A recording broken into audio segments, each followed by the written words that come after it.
Better soak up that sunshine now. Spring training beginning to wind down, and here today we've got day baseball for you. The Pirates and the Phillies from Lecom Park here in beautiful Bradenton. And welcome into the booth. Joe Block and Steve Blass with you here today. Yes, opening day right around the corner for the Pirates. Exhibition action continues here today, and we're starting to look at some of the accumulation of stats from the different standouts. And for the Pirates, Corey Dickerson, the new left fielder, looks like he's having a good spring. Yeah, the clock is ticking, and there's nothing to be pessimistic about with Dickerson.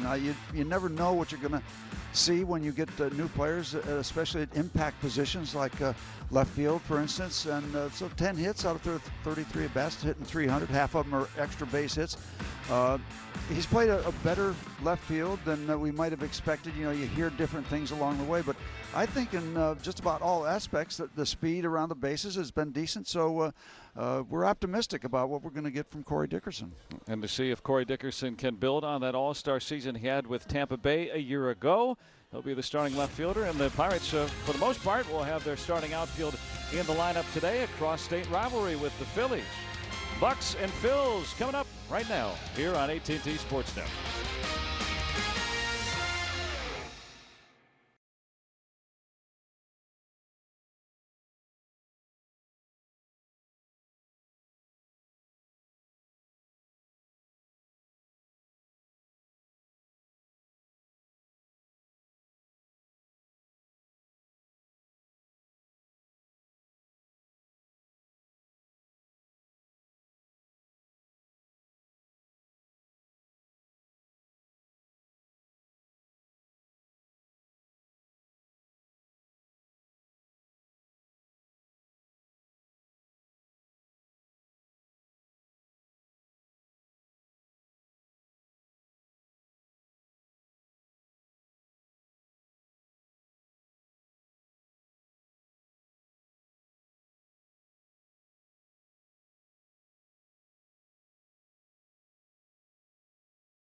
Marte welcoming him a little bit earlier today.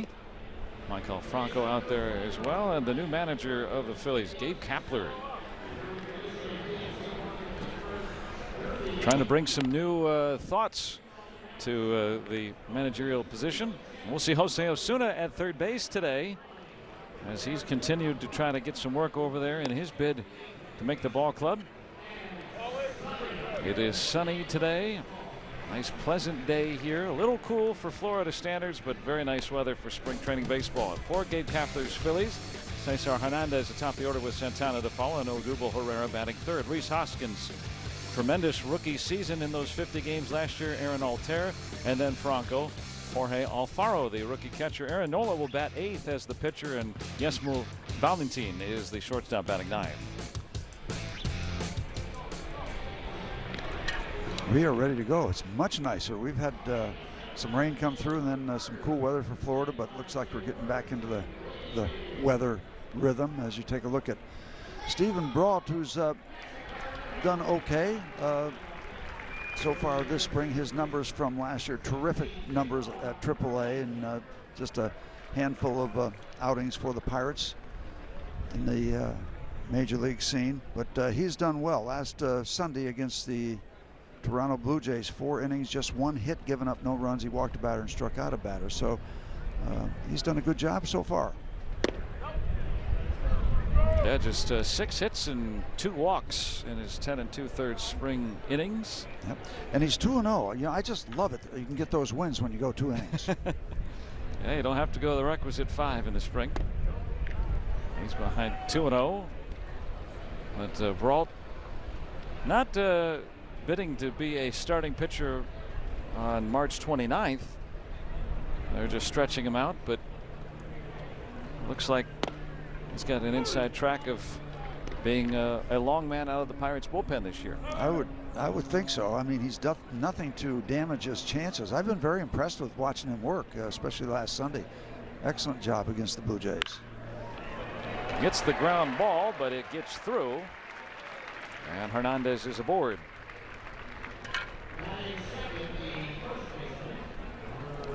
And with that speed, he'll be closely monitored. The Honda defense for the Pirates today, the starting outfield, Dickerson, Marte, and Polanco, with Osuna at third. Newman and Kramer back over from minor league camp. Josh Bell at first. Elias Diaz doing the catching of Mr. Brault today. I've been impressed with Brault. I've also been impressed with the defensive work of Jose Osuna. Over at first base, I've seen him in the games that I've worked, really make some spectacular plays, and all the plays he should make. Brault trying to work that outside corner, the first 2 batters.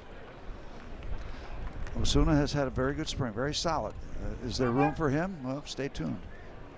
Shows the actions capable over there at third. Mr. Bell has done a good work defensively. He's stepped up his work as a first baseman also, as you take a look at him holding the runner. And he needs to continue to improve over there. Certainly did make strides last season defensively.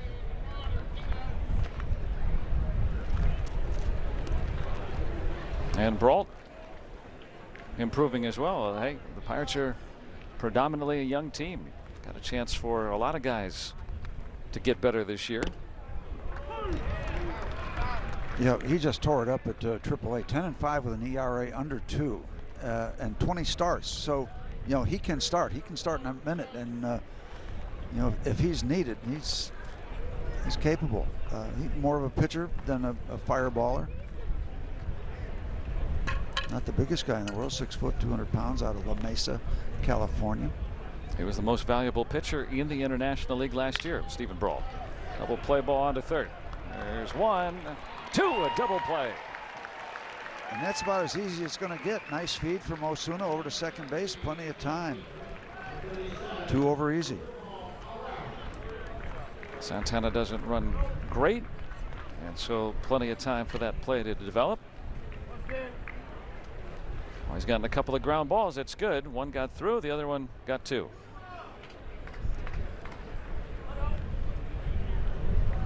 Here's Odubel Herrera.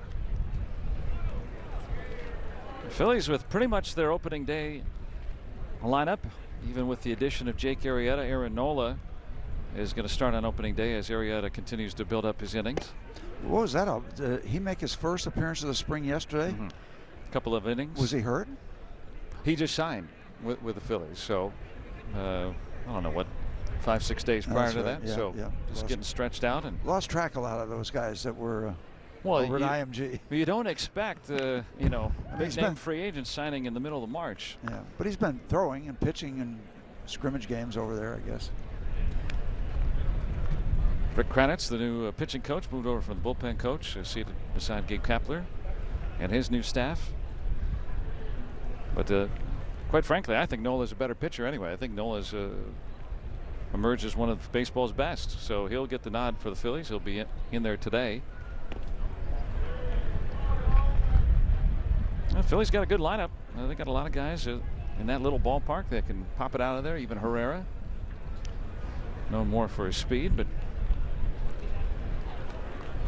be a collection of guys after adding Santana and Arrieta that try to improve on that 96 loss squadron they had a year ago. 3-1 on Herrera. Looks like Brault's trying to get the feel of that strike zone here in the first inning. Big reason they're hopeful for better things. You saw Rhys Hoskins on deck. Hard hit, but right to Bell. And Brault faces the minimum 3 in his first inning. And the Pirates coming to bat here in Bradenton.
The order, Starling Marte hits second, and then Gregory Polanco. Josh Bell will be the cleanup man this year.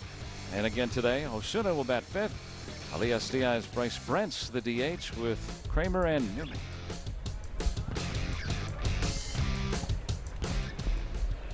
Aaron Nola last year, 12-11. Very, very impressive work for Philadelphia. And it'll be interesting to watch him work. He is emerging very quickly in his major league career, early major league career, to be very, very good. A lot of people talking about him, and rightfully so. Yeah, still only 24 years old. And he'll work to Corey Dickerson.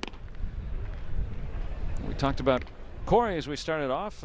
He batted either first or second with the Rays last year. And in the leadoff spot today, Pirates have not decided much of their lineup. We know Bell will clean up, and we know Mercer will bat eighth. A lot of other interchangeable parts. And the big question for me, the only question I have about Corey Dickerson is, how the heck did Tampa Bay let him go? I mean, this guy had an all-star year last year. I mean, there's got to be some kind of backstory or reasoning that I'm not aware of. And many times that's the case. Well, I'm with you, Steve. Hard hit, base hit for Dickerson. And quickly retrieved by Altair. So a leadoff single for Corey Dickerson. And, you know, talking about all the left fielders around baseball, a look at our Barrel Automotive League leaders in the highest slugging percentage over the last 3 seasons. Cespedes, Chris Davis of the A's, Ryan Braun, who will be at first base for the opener, but he's played in left, and now Corey Dickerson. These are some of the very best at hitting for power among left fielders in baseball. So Dickerson very quietly on that list. We got him. Doesn't really matter now how it happened. We got him. For Daniel Hudson and a minor leaguer. And I'm with you, Steve. I don't know, and Corey Dickerson didn't know why the Rays decided to part ways with him. But hey, Pirates, like you said, they got him, and that's going to be of benefit. Not a big base stealer. Once in a great while will take advantage. And 92-mile-an-hour fastball from Aaron Nola. I think you were telling me that really high marks for his curveball.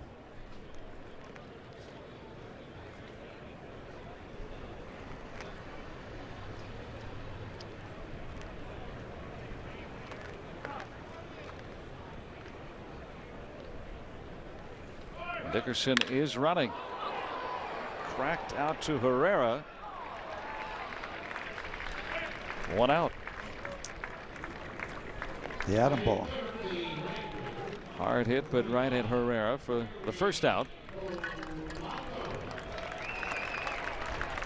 Herrera will be manning center field for the Phillies this season, and on the corners, Hoskins and Altair. That's probably going to be the opening day trio with Franco at third. Yasmil Valentin in at short today. Cesar Hernandez at second. Carlos Santana at first. Jorge Alfaro, young catcher for the Fightin' Phils.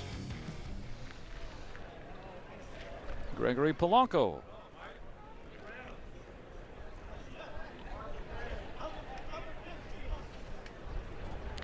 Hitting .368 with 3 spring home runs.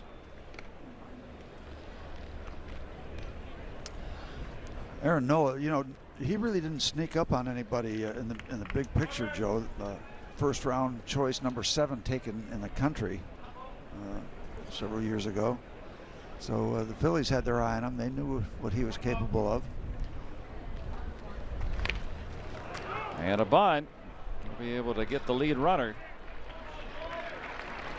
Oh, you're right on. You know, with Nola, last year, those final 18 starts of the season, an ERA of an even 3. And you think when an average starter in baseball last year gave you a 4.5 ERA, a 3 ERA was something else. And he's starting to come on, and that's with 10, 11 strikeouts per 9 innings too. He was dominant. Yeah, he's when you start averaging more than 9 per 9, you certainly get some notice. He's 24 and 22 as he gets his feet on the ground in the major leagues, and that's 24 wins over a couple of years with a bad baseball team. Here's Josh Bell. Be interesting to watch for that curveball today, because to me that's the pitch that's most difficult for major league hitters. And I don't know what the numbers are, but I would expect that it's a possibility for all the pitches to be measured, and the lowest batting average against a particular pitch, that would be in the running, if not on top. Well, I know with the Pirates starters that throw a curveball, it seems like that's their best pitch statistically. Success, yeah, most successful. Yeah, Nova, even cool, just starting to throw a curveball last year.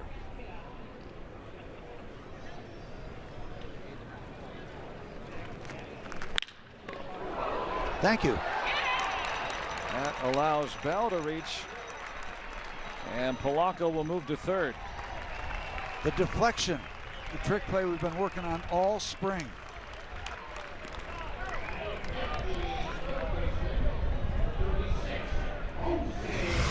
The deflection right there off the pitcher's glove, and as the second baseman was going towards second, that ball was deflected in back of him, dying in short right center field, and allowed Gregory to get all the way around. Here's Gregory getting it over to third base. I like seeing that. So Bell with the base hit. We'll talk to Kamara Barti. You see him there. He's the Pirate first base coach, base running coach, outfield coach. We'll visit with him in the top of the third. Undoubtedly bring that up. We're talking about Nola's curveball, Steve. Looked it up. Last year, opposing hitters hit 172 against it. That was his best pitch in terms of that. Yep. There's one right there. Yep. Yeah, if you get yourself to the big leagues, you can win with a good curveball. Give it a little complimentary package around it. And, they really struggle with it for some reason. Major league hitters are having trouble with the curve. Clint Eastwood was right. Yeah, good movie about an old scout, right? Yeah. I remember watching that a few years back. Pirates with an early chance here. A couple of singles.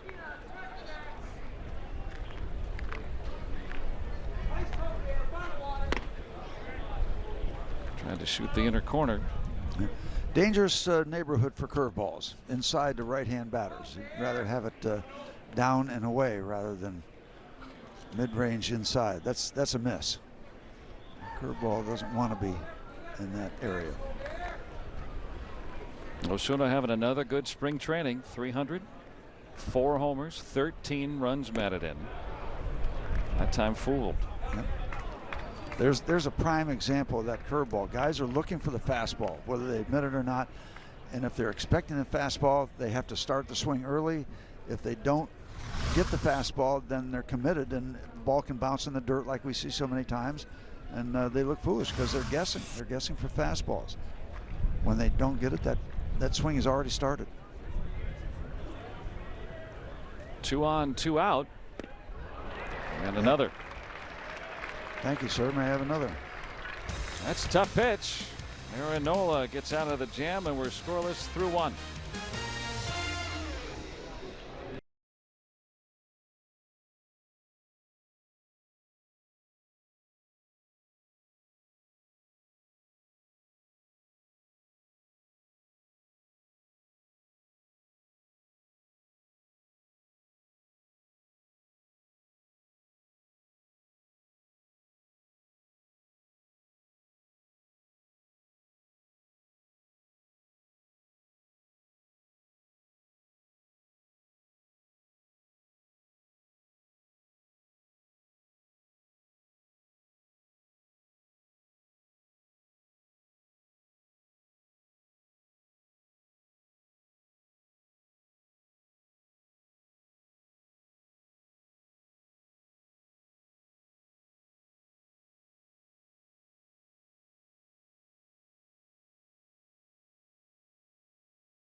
Where the Pens are trying to keep the season going, we're just trying to get the season started.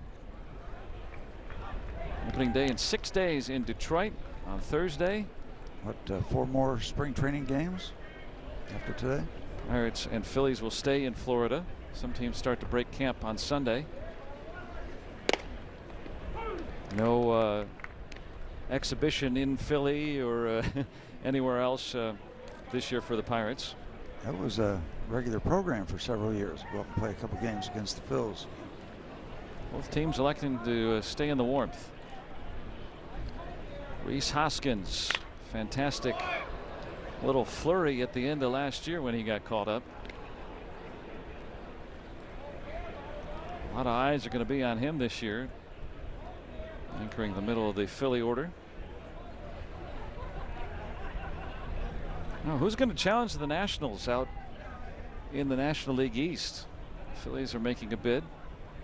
The Marlins dismantled their group, so The answer is nobody. Yeah, will the Mets stay healthy? Do they have enough? Will the Braves' young nucleus start to materialize? Maybe not this year, maybe so. Yeah, a lot of questions for everybody. Of course, the Mets are trying to keep those not so young starters. Remember when it looked like they were all going to emerge at the same time to be stars, but trying to keep them healthy, and that's a big part of their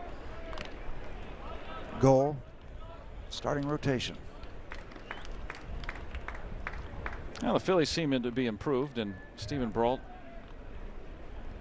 working through them, facing the minimum in the first after a leadoff single. You can glean a little bit more at this point of spring training, don't you think? Seeing more big league hitters in the lineup. Well, they're staying in the games longer, so you're seeing 4 at-bats for the guys that you're going to be seeing all summer. You're seeing more innings from the pitchers. Yeah, so yeah, it's a better look. It's not the complete look, as we know from the last 3 innings of several games. Shift for Hoskins, and he still hits it right between short and second. So they like hitting the ball in that direction so far this afternoon. A couple base hits there, double play turn there. But Brault's been keeping the ball on the ground today. You certainly like having a guy that can start for you in the bullpen if needed, but this guy might be a little bit plus in that category because of his really good success at the AAA level, and not just a handful of starts, down 20 starts. And it's been translating. He's gotten a little better each time he goes out there. That last pitch notwithstanding, it seems like Brault's command has gotten a little bit better too. Aaron Altair,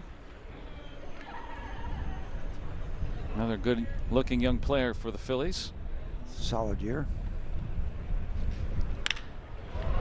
Out to Dickerson. One of those examples of top spin, the ball up in the air, but it's got top spin driving it down in front of the left fielder. Yeah, it looks like off the bat that it might hang up and be right there, but yeah, got that top spin driving it down, hitting the top of the ball. Well, the Phillies with 2 men aboard and nobody out. Brault trying to make sure, or is making sure, who he's going to throw it to should the ball be bounced back to him. Who's got me? Shortstop, second base? Okay. Still waiting for Michael Franco to really put it all together, although 24 and 76, nothing to sneeze at, but a .230 batting average.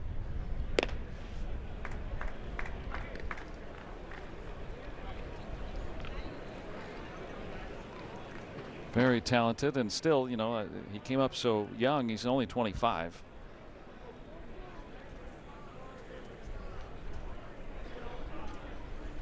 You get a ground ball, you can turn 2 here too.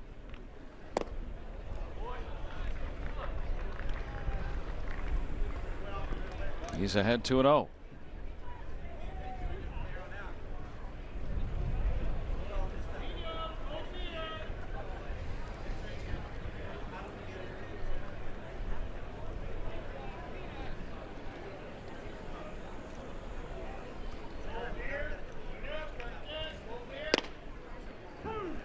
Right over the outer edge. You wonder sometimes about something special you're trying to work on. It looked like Stephen Brault has come out trying to work that first base side of the strike zone to lefties and righties.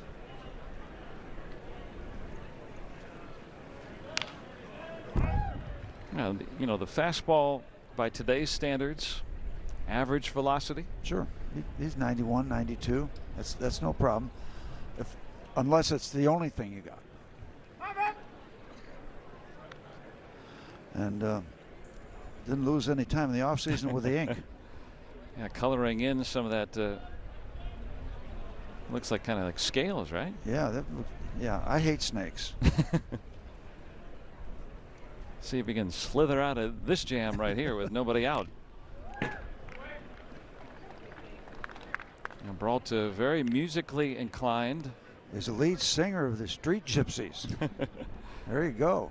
He's dabbled in some bands and studied music at Regis University in Denver, the first big leaguer from Regis. You know, it seems like back in my day, every ball player wanted to be a rock and roll singer. And I haven't heard of that many rock singers wanting to be baseball players. Although there's some big fans. Yeah, Eddie Vedder and Pearl Jam. Hey. Good delivery, big time strikeout, right when it fits extremely well. Take a look. Right on through it. I mean, that basically is a hittable pitch that he missed. On the inner edge at 93. I do remember an actor, Ben Affleck, saying he would exchange all his acting awards and all his work to play second base 1 inning for the Boston Red Sox. So there are guys, yeah.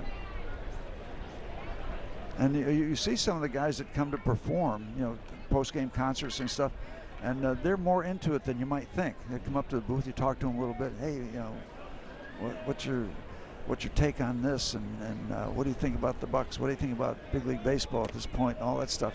And a lot of them will surprise you. A lot of baseball fans. And sometimes you just get a blank stare that they're getting ready for their post-game concert. Jorge Alfaro will be a rookie catcher with the Phillies. A little big league time last year. Can be doubled up. Oh, got a double play ball last inning. Throwing it by guys at 92 and 93.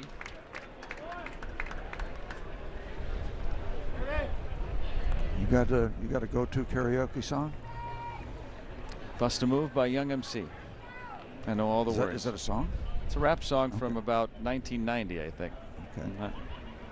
I just know all the Bust words. A Move. All right.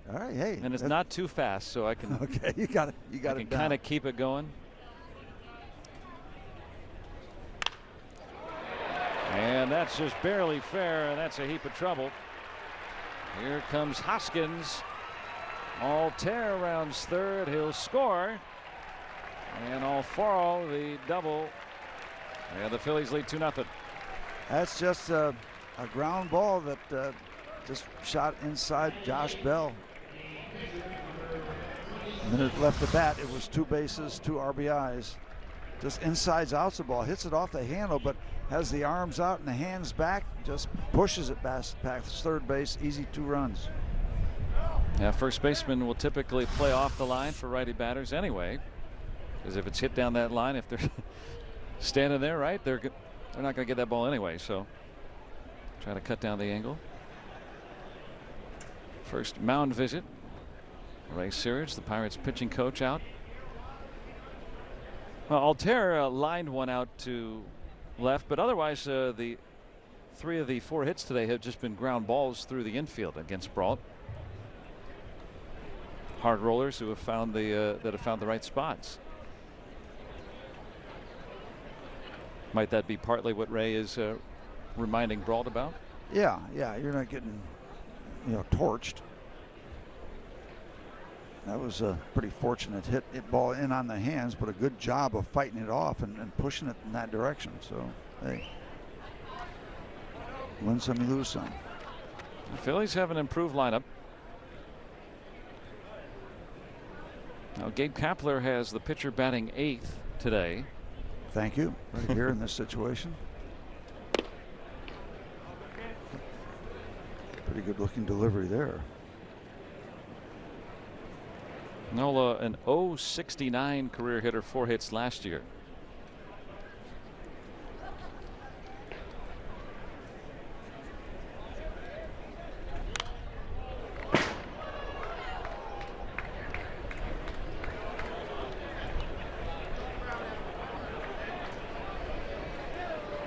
Every time I hear the name Nola, I think of Lola, the Kinks song. Oh. L-O-L-A, Yeah. Lola. Yeah, maybe they could play that for his introductory music. Just change the letter around, right? If he would even know who the Kinks were, or still probably parts of them are. Ray Davies and his brother.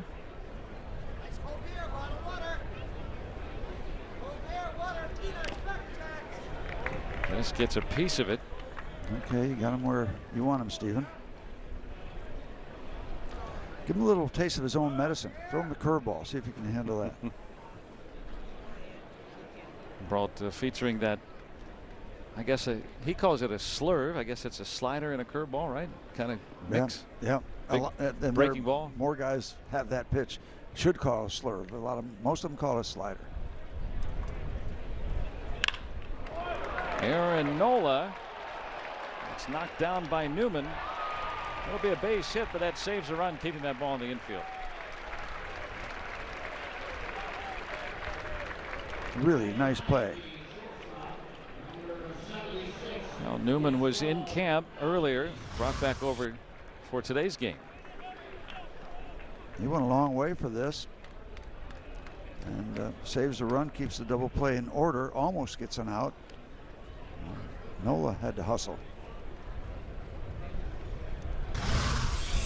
Showing some good range. So brilliant strategy by Gabe Kapler, putting his pitcher in the number 8 spot. Gets the hit, keeps it going, now gets to a position player in the 9th spot. Alfaro moves to third, but no more. Yasmiel Valentin. And Alfaro is picked off. Elias Diaz picking off his fellow catcher. And he should go and get in the dugout the furthest away from Gabe Kapler he can get, because that's just inexcusable. Maybe they'll play the Wanderer. Yeah. Dion. Yeah, that's a thank you for Stephen Brault for sure. You erase a man in scoring position and get that second out.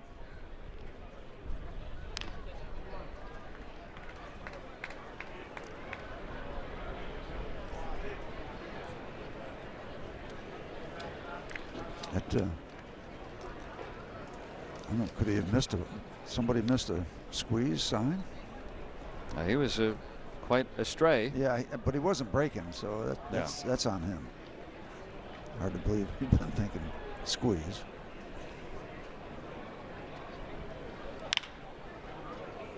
And it's a foul ball.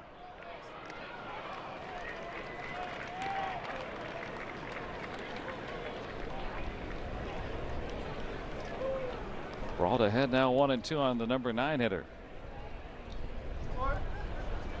I consider 4 hits in the inning, including 1 for extra bases. If Brault can get out of it with just 2, that would be very good. Thanks to his battery mate picking off Alfaro at third. You know, sometimes we see catchers throw a lot to the bases, and I don't know how much it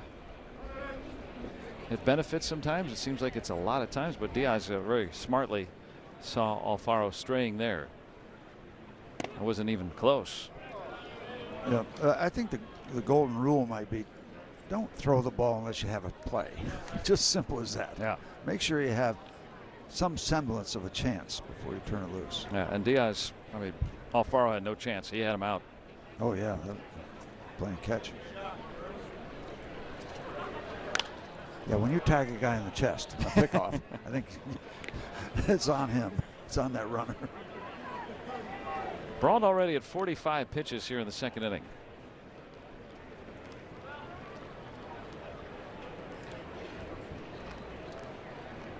He was trying to put away Nola quickly, could not. He ended up with a base hit. He's at first. Foul ball. I guess that would be the one criticism of Brault, right? I mean, he's not a strikeout pitcher. We see a lot of ground balls. That's good.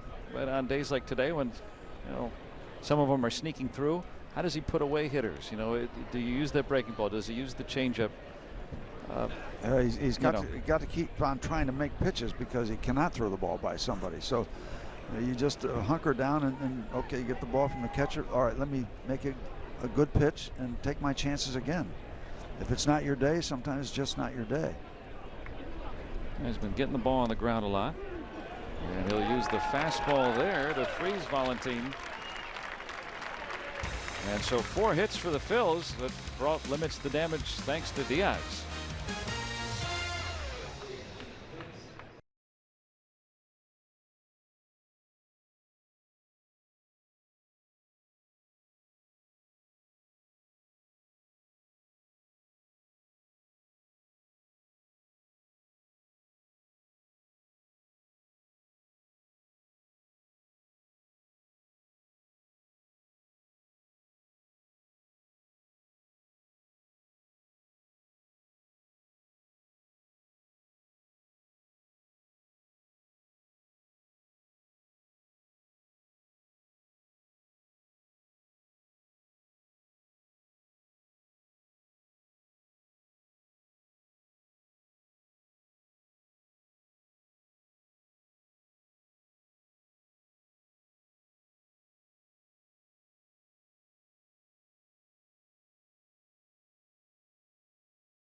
Second. And a look at today's Allegheny Health Network injury update from the National League West. The Dodgers' Justin Turner with a non-displaced fracture of that left wrist, and he'll be out for at least a month. It will not require surgery. The Giants' Jeff Samardzija having an MRI yesterday revealing a left pectoral strain. That'll likely have him on the DL at least to begin this season. The Giants, of course, losing 98 games last year. They need all the help they can get from their starting 5. California screaming. So we're trying to get through spring training healthy, right? I mean, that's and that's now that we're down on the home stretch, you wonder about lots of things, what the roster is going to look like, what the batting order is going to be like, but also you're wondering if there are going to be any trades made. You wonder if that's part of the mix in the last week. You just don't know. And we've seen spring trainings toward the end where it's scrambling. It is really scrambling. And when you get some serious injuries, or you make a big time trade to acquire somebody, or you lose somebody in a trade, and you got to fill that spot. So see what happens in the next few days. Elias Diaz sees that patented curve from Nola. Yeah, now Nola, he's around 92, maybe 93, and that's plenty fast if you have this kind of curveball. It's a good combo.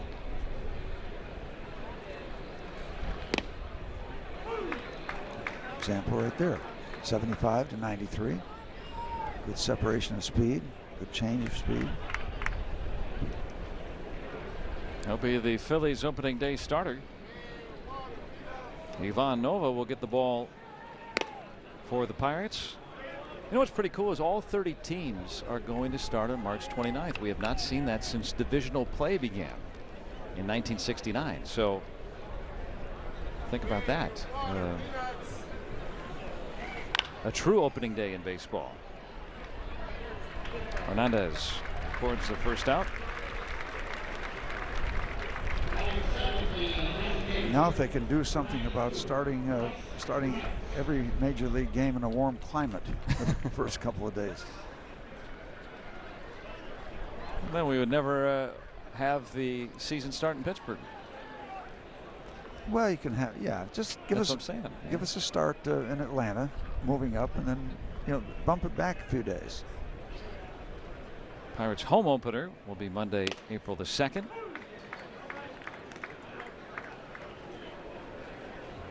Bryce Brents is the DH. Yeah, everybody really clamoring now to break camp and get going. Chad Kuhl in the center there. Nice outing last night.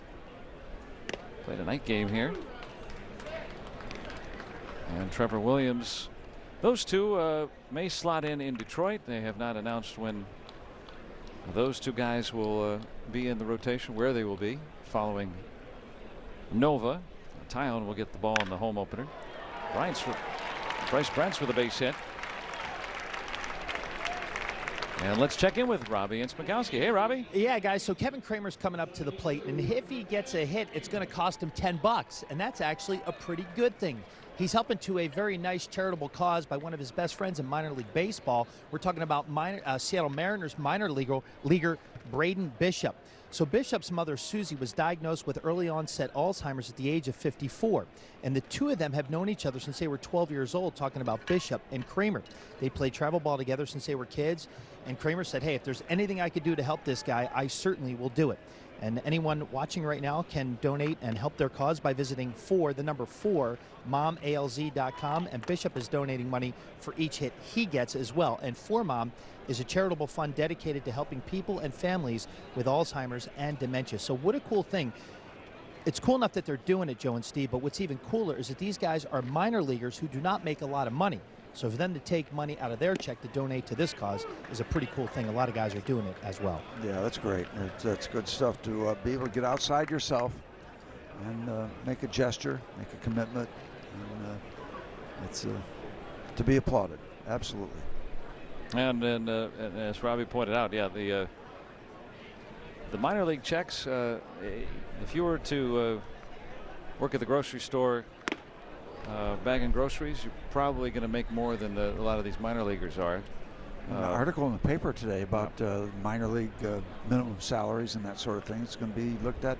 It's in the congressional budget. Yeah, so I mean, you can make a minimum wage job at 40 hours. Makes more than what ball players make for their hours, and that was the subject of contention. But of course now you may not get a $1 million signing bonus for hooking on as working in the produce department. And some of those guys do, of course. So, gee, where was that bill when I was making $250 a month? Yeah, I've done it. Working as a cashier before. Well, we've done. I played ball for $250 a month and was absolutely delighted that I was doing exactly what I wanted. And my first broadcasting job in the minor leagues, that's what I made. $250. Yeah, and that was in 2000. So let's see, a few years went by with that, but well, they make ends meet, right? Yep. And all in the hopes that make it to the major leagues one day. And obviously, if you do, for the players, it is very, very lucrative. So that's the hope. So that's very nice of Kevin Kramer. Absolutely, absolutely. And he showed a nice bat when we've seen him in spring training. Nola strikes him out. Second K for Aaron Nola. And a nice test, for Kramer and for Kevin Newman, who's coming up. I mean, they're facing one of the emerging elite starters in baseball. Okay, how far do I have to go? Got to be a little bit more prepared than I was on that last delivery.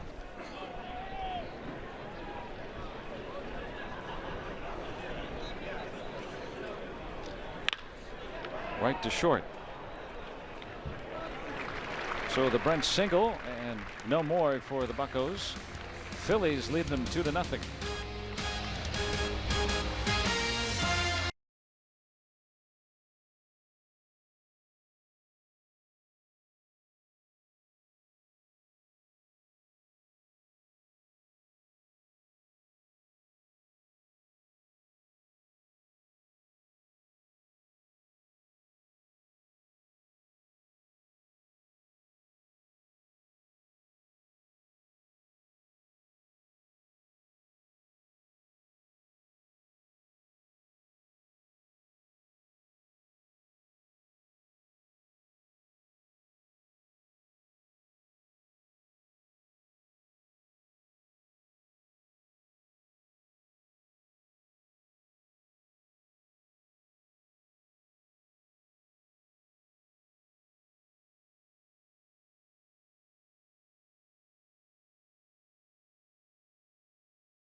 promised, we bring you Pirates first base coach, outfield coach, base running coach, Kamara Barti, along with us here today. KB, thanks for coming on. Well, thanks for having me. Yeah, we wanted to, first of all, we saw earlier today, Polanco moving and getting to third on the base hit by Bell back in the first inning. Little things like that, right? I mean, is that some of the things you harp on here in spring training to try to put the Pirates in better position to score runs? It's all about the little things. The more times we can get to third, or obviously more without waiting for this bunt. Oh, we're trying to work on bunting as well. Yeah, anything that we can do to get in the scoring position to give our hitter a better chance of being productive, we're going to do that. If that means be a little bit more aggressive on the bases, we're looking for each and every opportunity to do that. You know, we watch Gregory Polanco as this ball is bunted, and that should be easy for Diaz with that gun, so that works out pretty well. But Polanco, we know the long strides, but how about quick starts for him? Do you work on that kind of thing of trying to get him going quicker, earlier? Yeah, I mean, there's always that old saying that you can't teach quickness. You either have it or you don't. But there are some things that we can do in our work day that can actually help increase his foot speed and his quickness out the gates. A lot of that stuff that he needs to take responsibility of and do in the off season, and then we can get to a point where we're actually maintaining or making little small marginal gains on that. But that if you want to make major gains on foot quickness and speed and all that stuff and strength, that's for his responsibility to do in the off season. And he did do that. He came into camp in tremendous shape. It looks like he's 25 pounds lighter, but just a lot more solid. That deflects off Brault for a base hit. Mara, overall feel from you about this spring training. Have you been pleased with the work in terms of the base running subject? Because we hear so much about it that it does need and require a lot of work for these 6 weeks. Yeah, I think the commitment from the boys this spring has been has met our standard. They're looking to put pressure on the D. They're understanding now that after having talks that our bodies are our scoring tool in the baseball field. It's the only major sport that we watch in the United States that we don't need the ball to score. Our body is the scoring instrument, making base running of the utmost importance to get out there, run the bases with some conviction, with some tenacity, and with some aggressive but smart decisions. So yeah, we had that talk early, and the work that we put in, the work that the boys have put in, has put us in a good position to take advantage of some defensive decisions that they make, and hopefully we can make their decisions be the wrong ones. We were talking about Polanco earlier too, and we know what Starling Marte can do, but the new outfielder this year is Corey Dickerson out in left field, and you know we've heard a lot of mixed reviews on his ability in the outfield from what the numbers we've seen before as Osuna makes the play. We've seen the numbers that show that he's at least an average outfielder out there. What have you seen from Corey Dickerson to left? I've been very impressed with him, honestly. I didn't know what to expect when we got him. We got him in spring training had already started. Obviously, there was a move made that made him available, and our front office, they jumped on it and got a quality man, not just a baseball player, but a quality man. But I've been impressed with his concentration and effort on the outfield. His jumps on balls have been outstanding to this point, and I think his influence on the other two, on Polanco and Marte, even though they may be a little bit more athletically gifted than him, just the fact that the concentration alone that he displays and shows in his work day and the game is hopefully and hopefully it's actually rubbing off on the other two, because the other two can just go out there and just compete at this level with their God-given abilities. He can't do that, so he knows concentration, attitude, and effort comes into play, and that should be getting a little bit more contagious to the other two outfielders. Well, KB, we really appreciate you giving us a little insight on what's going on with everything, and continued success down here in the spring, although we only got a few more days of it. So thanks again. That's Kamara Barti, the Pirates first base coach. Works with the outfielders, works with base running. Give us a little detail on what they're working on and what we're seeing.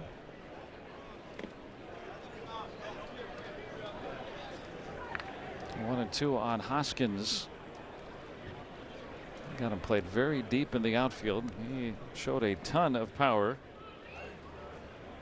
after being called up just 50 games last year. Hit 18 home runs and drove in 48. The outfielders their heels nearly to the warning tracks.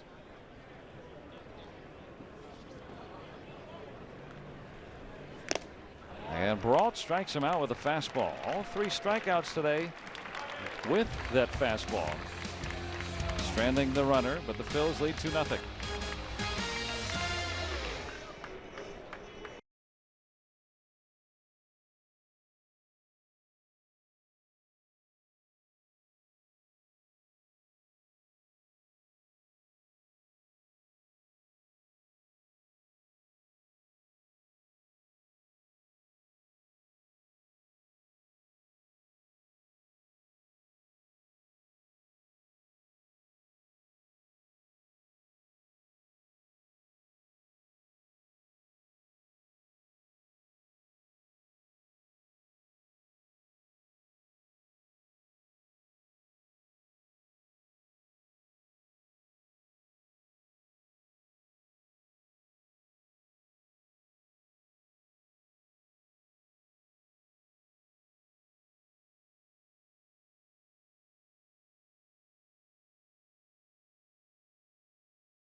April 2nd through the 8th. It kicks off opening day on Monday the 2nd against the Twins. Later in the week, you can enjoy a free shirt Friday, fireworks Saturday, and a Sunday Kids Day as well when the Reds come to town. Go to pirates.com/opening week.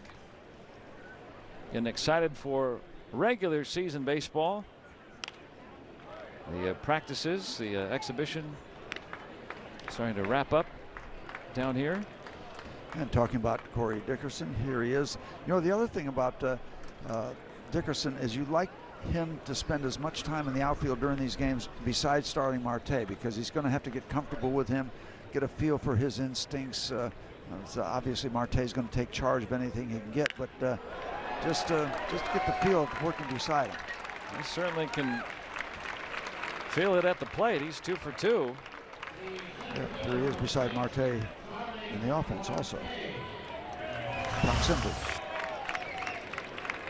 Nice job up and away. Hitters like to do that, and the mistake some hitters make is trying to pull that ball. It's a nice piece of hitting right there on a Noah mistake, up and away. And not pulling it. Yeah, Dickerson, an all-star last year. Marte trying to return to his all-star form.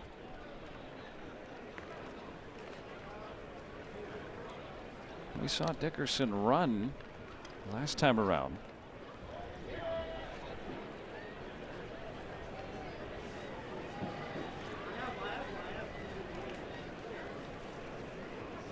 Stole 4 bases with the Rays last year.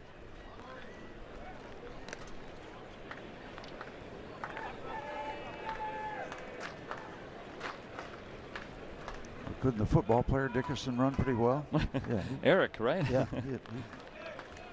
he did very well with speed.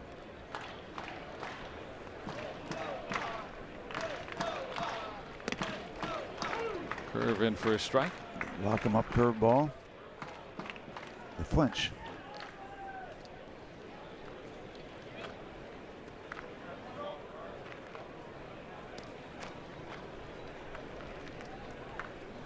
And Dickerson, not your prototypical leadoff hitter because he doesn't steal a lot of bases. But has the power, has the experience in that role. You get any feel for what the starting lineup might look like? Clint Hurdle is only committed to Josh Bell cleaning up and Jordy Mercer hitting 8th. So, and the pitcher 9th outside of Detroit. So you'll figure out 6 of them, huh? Let's see, 9, 3 from 9 is 6. Okay. Yeah, I mean, what do you like? I mean, Dickerson loves to be at the top of the order, but he, like I said, he's not the guy you're used to in that spot. Nice change up. I'm not big at the critical thing about a lineup. I mean, if you can hit, you're going to hit wherever they put you. We don't steal a lot of bases anymore. So yeah, you'd like to have speed, but speed can help in any situation. So, you know, if you've got some good players, throw them in a hat and let them hit. You know, you got you got specific hits. Like usually your best hitter is going to hit 3rd, right? Usually your power guy is going to hit 4th or 5th. And the leadoff man, what? He leads off once a game. He might lead off again, but that's by chance. Yeah, I mean, the batting order has a degree of importance. I'm not dazzled by who goes where. If you got good hitters, they're going to hit. And that's probably why Clint Hurdle hasn't committed to anything yet, because you could make so many different combinations. Or he could have exactly what he wants to do, and he just doesn't want to reveal it right now. And he's got that status. He can do that if he wants to. Yeah, there's no. He's running the show. There's no rule that says you have to announce what you're going to do. I mean, we hide so much. It's incredible. So maybe that could be part of it. And so does Nola with that curveball. And like, for instance, not wanting Nova to pitch against the Minnesota Twins. He's going to see him. We work on hiding that. Down here in spring, right? Yeah. So they don't get a free look. Oh, what about a free look of him to the hitters? Looking at hitters. Isn't there a balance there? I don't know. Maybe there's a master plan.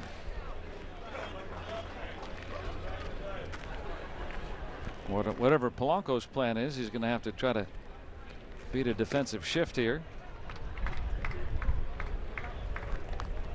One of the more pronounced ones that we've seen.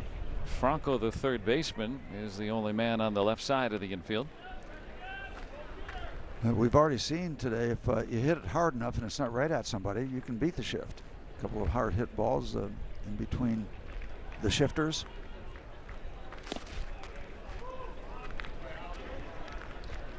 That would make Polanco the shifty. Yeah, but you don't want to be described as shiftless. Yeah. Well, guys that can hit to all fields, right? They're shiftless. Yeah. Yep. Unshiftable. Alfaro sets up in.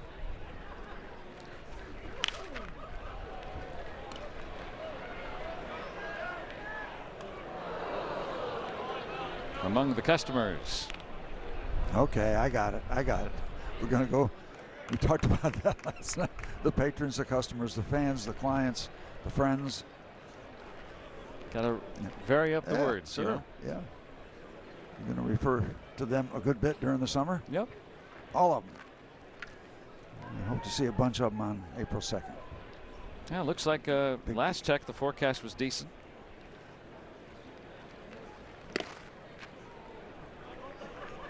Yeah, if we can crack 50 and get some sunshine, boy, that'd be great. Yep. Especially after a spring snowstorm. Yeah, you know, middle of the latter part of March, a lot of people got some surprises. Yeah. Late stuff. Itching to get outside and watch some baseball. Count full up.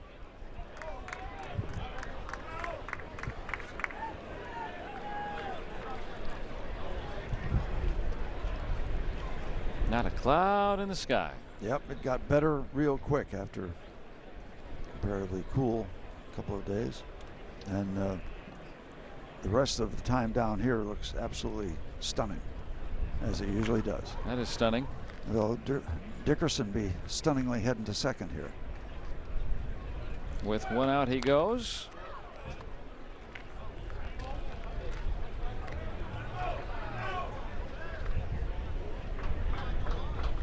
Long at bat for Polanco, who tried to bunt his way on his first time.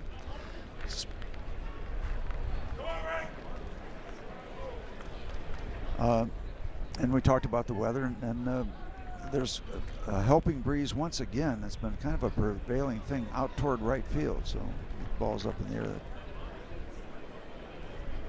could be exciting. Polanco doesn't need a lot of help out that way, but he does get in the jet stream. Breeze up above the boardwalk. There's been a lot of home run action up in the boardwalk this spring. A lot of long balls up among the folks here. Dickerson runs again, and that'll be a double play. Well, you take the risk, try to stay out of a conventional ground ball double play, but ends up a hard hit, twin killing.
The Toyota all-wheel drive RAV 4th inning.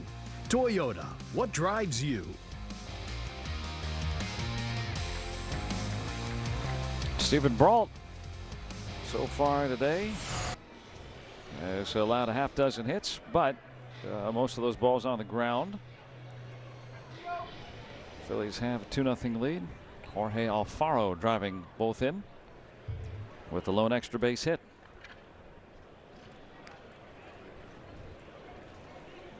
Needs a quick inning with 58 pitches through 3. Aaron Altair.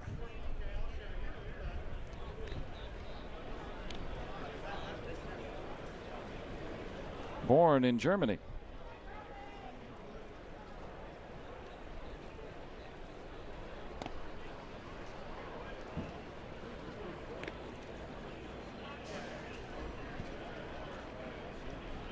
Altair with a base hit his first time.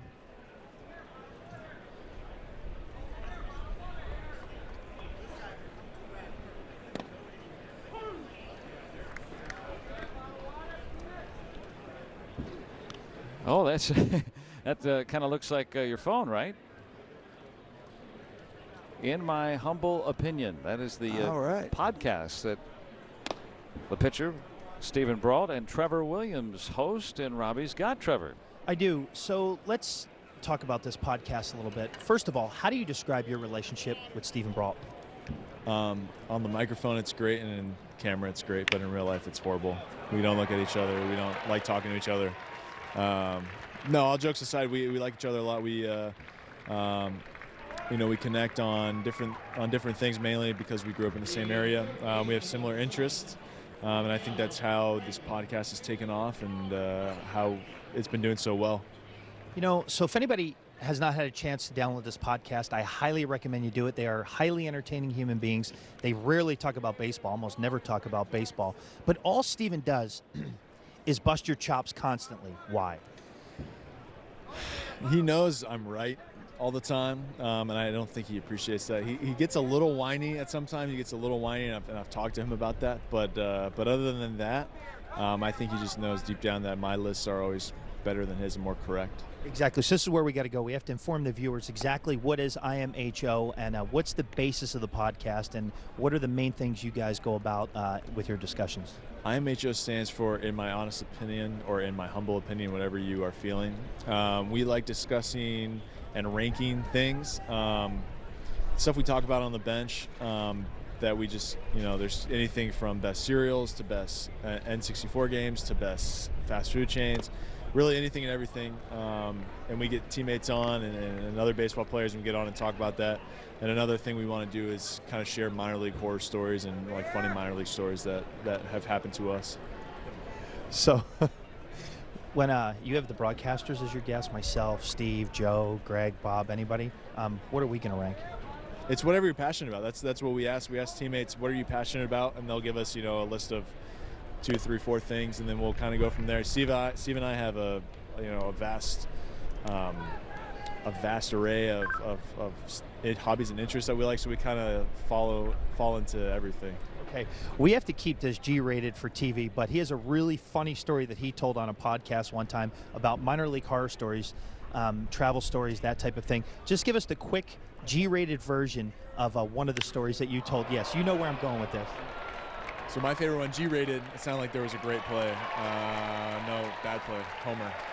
Home run. We don't like that when the bad guys hit a home run, Trevor. But carry on with the story. So minor league story, Joe and Steve and everybody else, this one's really, really good. My first city was Batavia, New York. America's best kept secret up in upstate New York. America's best kept secret, Batavia, New York. Everyone should travel there. Stayed at the Days in there for 3 days. That's the rule. I get to my hotel, cigarette smoke, paper thin walls, and I know it's paper thin walls because I'm sitting on my bed watching TV, and in the other room I hear fart noises. I hear plops. I said keep it G-rated. I hear human defecation on the other side of the other side of the wall, and it's just paper thin walls. And it was a horror story. My first day in Pro Bowl. So there's a sampling of what you get on IMHO the podcast. So now, shifting gears, you're wearing this Project 34 shirt. We discussed it earlier. Corey Hahn, a former teammate of yours, college teammate, roommate at Arizona State University. The basis for Project 34, and how's that going? It's going great so far. Project 34 was started by myself, Corey Hahn, and a few other friends from Arizona State that have really been touched by his injury and seen spinal cord injuries happen. What Project 34 is a foundation that will help families and persons with spinal cord injuries and help assist them financially, whether it's through a second wheelchair, proper physical therapy, really anything that insurance won't cover. You really need right physical therapy with spinal cord injuries, and we want to provide that. It's going great so far. We're still in the process. We will be a 501c3 charitable donation. It just takes 120 days-ish to get the final numbers.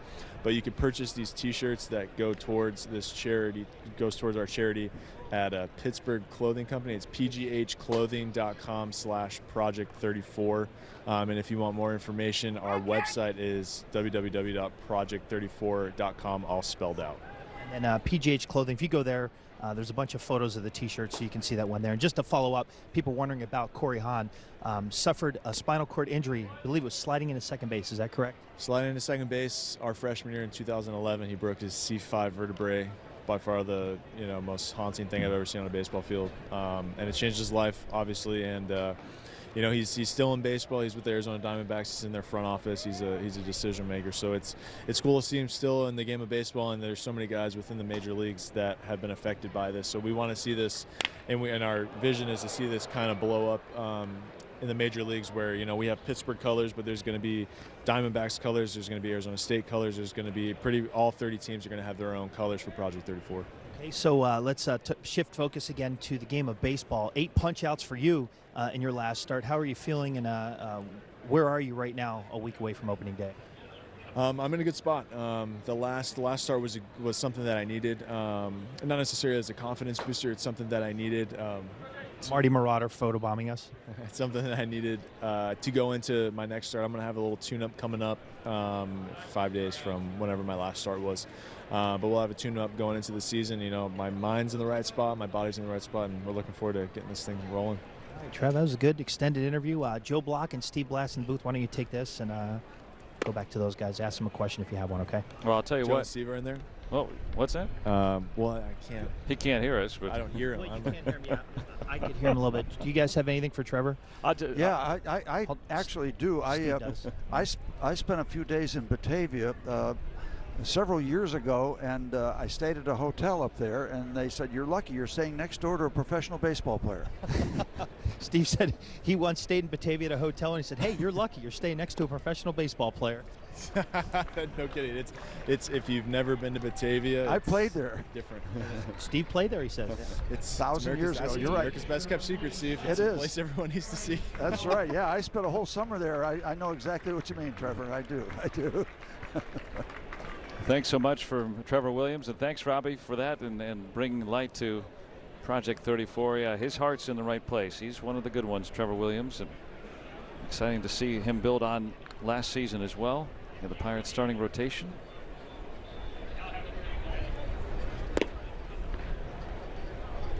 And here, after the Michael Franco home run on a 3-0 fastball, the walk to Alfaro.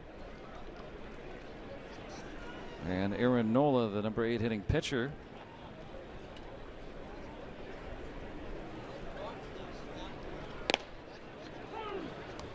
By the way, Batavia, New York in 1961 was a part of the New York Penn League, and down the road in Olean, New York, the Cincinnati Reds had a couple of young players in that Class D classification. Back then there was a Class D by the name of Tony Perez and Pete Rose. Oh boy. And Auburn, New York had a young pitcher named Mel Stottlemyre. A good summer for a few of us up there. Yeah, sometimes all coalesces. You see all these guys come up at the same time, and some of the greats of the game. Brault last year the pitcher of the year in the International League, AAA,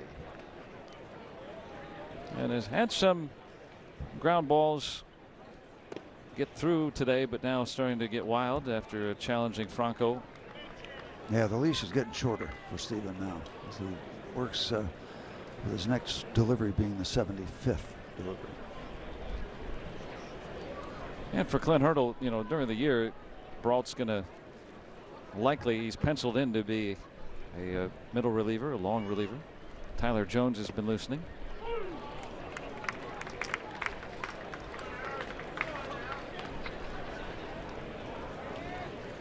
Next will be number 80. Which I'm guessing is about where they wanted him to go today, pitch-wise.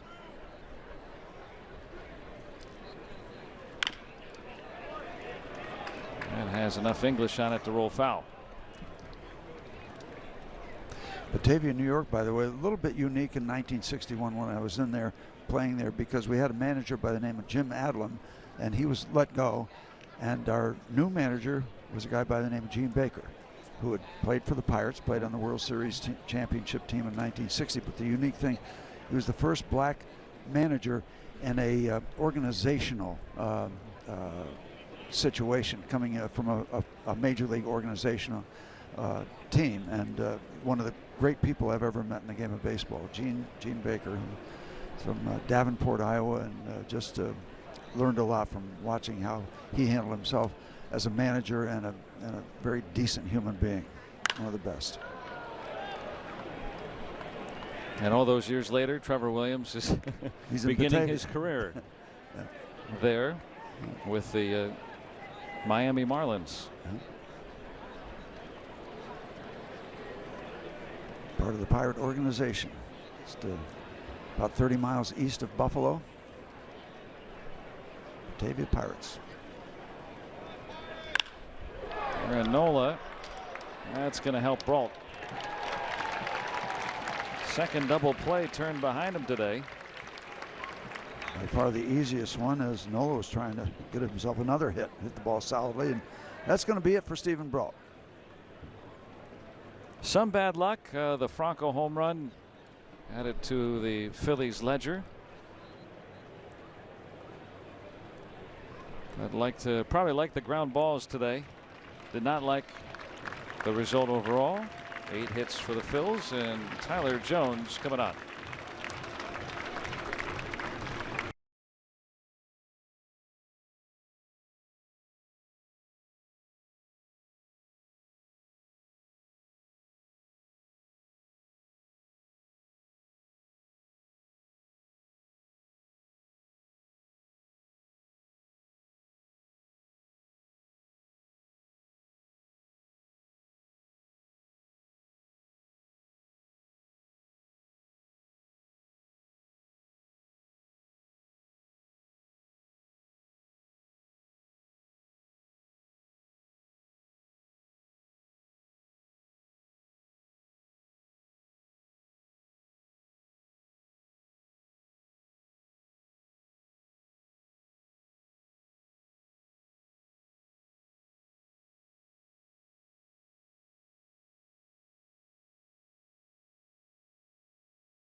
Of the Pittsburgh Pirates and may not be reproduced or retransmitted in any form.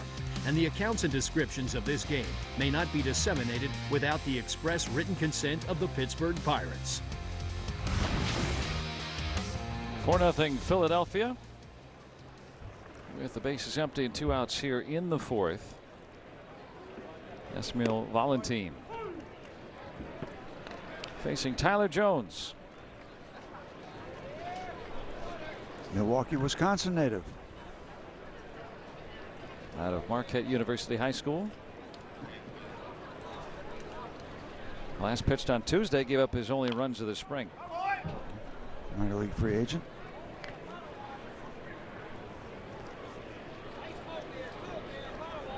We get to this point at camp. He's never pitched in the major leagues before. Trying to make an impression.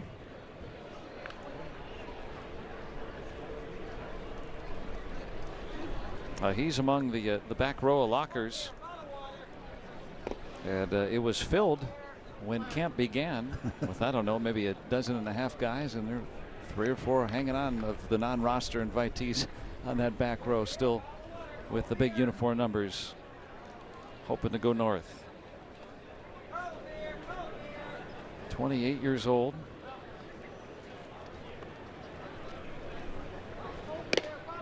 And didn't reach AAA until last season.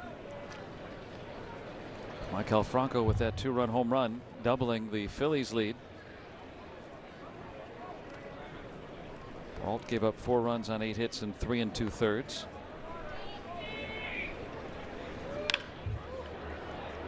That will loop foul.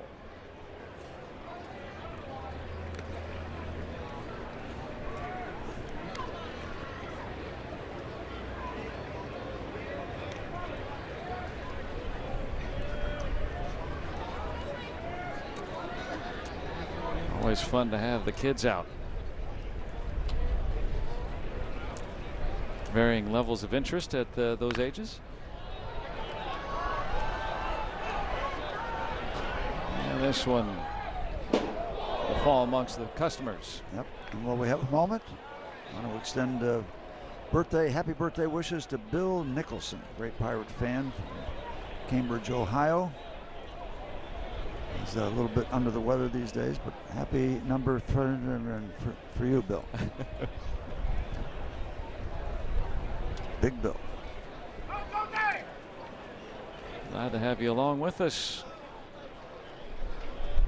The waning days of spring training. Jones has gone full.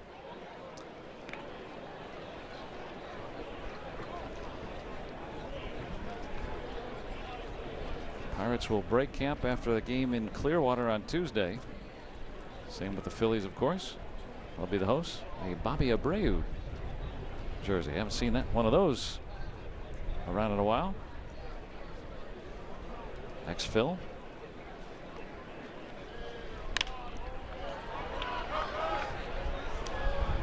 Also, while we have a moment, I want to say hello back home to Apollo, Pennsylvania. I met 3 guys that graduated from Apollo High School. Check this out. It sounds like a movie or a TV sitcom. Chico, Goat, and Bob. I didn't make that up, Joe. Chico, Goat, and Bob. Great Pirate fans. They all went to Apollo High School back outside the Berg. I just feel bad for Bob. He never got a nickname. I know. I couldn't help myself. I stood and talked to him for half an hour. It was so fun after I learned the names. Can we give him a Slick or something? Just anything. Yeah. Babaloo or Big Bob. Chico, Goat, and Bob. I think their friends back in Apollo will recognize those names. Good guys. Had a lot of fun. I mean, a lot of great people down here. A lot of Bucco fans that live down here year-round. Or snowbirds. And, of course, folks visit to thaw out a little bit. Jones loses Valentin. Second walk of the inning.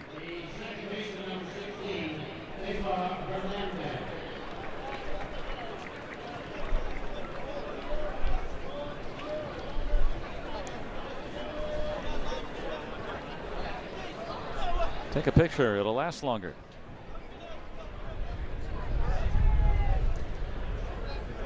It's good to see it's not a selfie. You know, they say the word selfie because narcissism is too tough to spell. I don't think you could take a selfie with that one.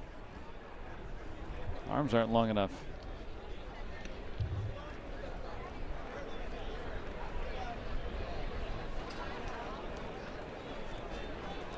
I'm hoping, Joe, that you have about 7 or 8 will we have a moments. things are crawling along here at quite the pace. Yeah, the double play helped, but the walks. The Phillies, 4 of the 5 men that have come up this inning have reached. I've had some pesky at bats.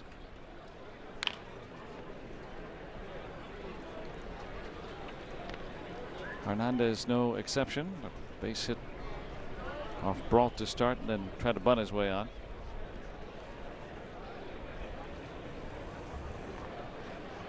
The Phillies traded away Freddie Galvis to the Padres in the offseason, the shortstop alongside Hernandez, but anticipate J.P. Crawford, big time prospect, to fill that role.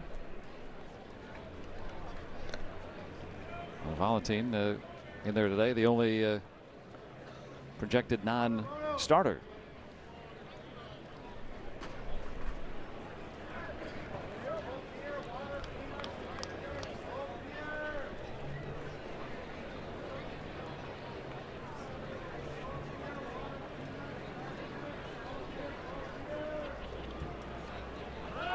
He's running. This might be trouble. It'll plop in there. And Valentin to third on the second hit today by Hernandez. This little fister off the hands over the head of Kevin Kramer in right center field.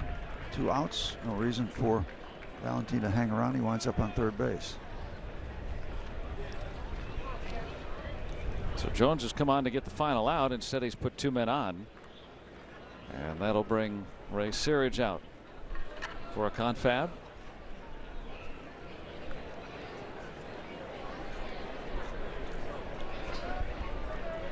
And I just want to point out that the manager for a day is Mike McLean, a good friend of ours up in Pittsburgh, good friend of the Pirate alumni, who made the strongest bid to be manager for a day during our alumni golf tournament last year.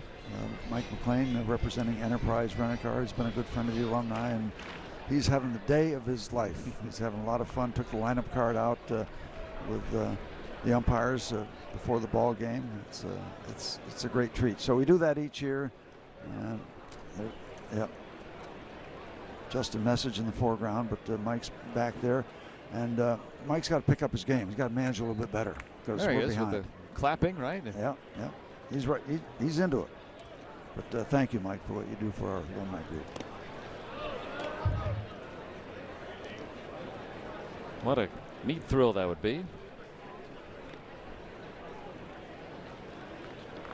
Yep. You come down. You get the trip down here, and you get to stay in the hotel, and then you get your uniform and name on the back, and yeah. And he said, "All right, that's enough for Brault today. We're going to bring in Jones." Yeah. Oh yeah. Yeah, Yeah. Got the hook out. Yeah.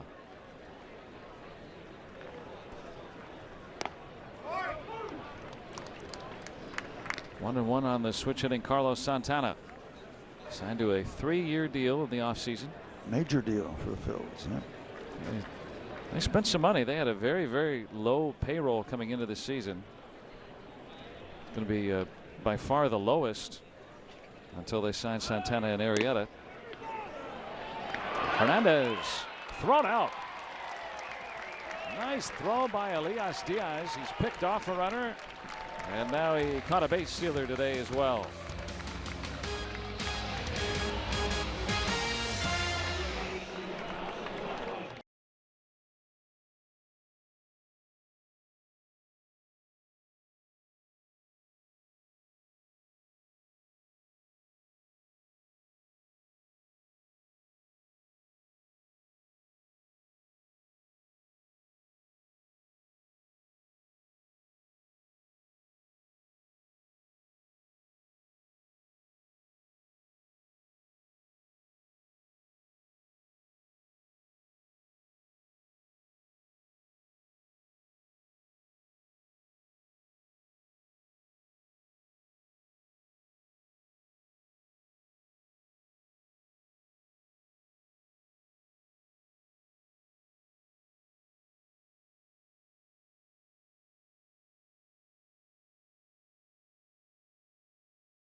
Not a perfect day for baseball down here in Bradenton. Sunshiny, a little nice breeze, temperature in the low 70s. And the atmosphere ripe for some hits. Don't see Bell try to bunt very often. That's one way to spoil a curveball, right? Yeah, with nobody playing anywhere near being capable of handling a bunt on that side of the infield. There you go. That's why I was thinking about that. Down 4 zip. If we can get on base. Something started. Franco will dare him again. Instead, turned on it, but foul. Now let's check in on our day automotive great day from last season, July 14th. The Bucks coming back from the All-Star break with that thrilling 5-2 win against the Cardinals. Josh Bell with a game-winning 3-run home run off Sun Hwan Oh. Bell's first career walk-off hit.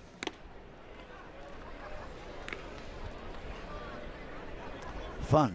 That is so much fun to watch your team walking off the field with a win. They'll walk off. So Altair and Hoskins switching positions while Bell bats. Maybe that's a Gabe Kapler innovation. Altair speedier than Hoskins. Well, all we read about is the analytics that the Philadelphia Phillies have decided to employ with some front office people, and Sam Fold, a former player, is the player information person. So they have they're all in with the statistical stuff. That's pretty interesting. I don't know if I've seen that before, where corner outfielders will switch just for a certain hitter.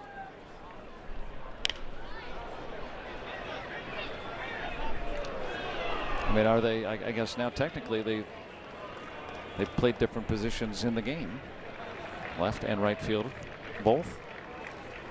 It's like Three Dog Night said, I'm seeing things I ain't never seen before. Now Altair's there in left field, and there's Hoskins in right. Started the game in opposite spots.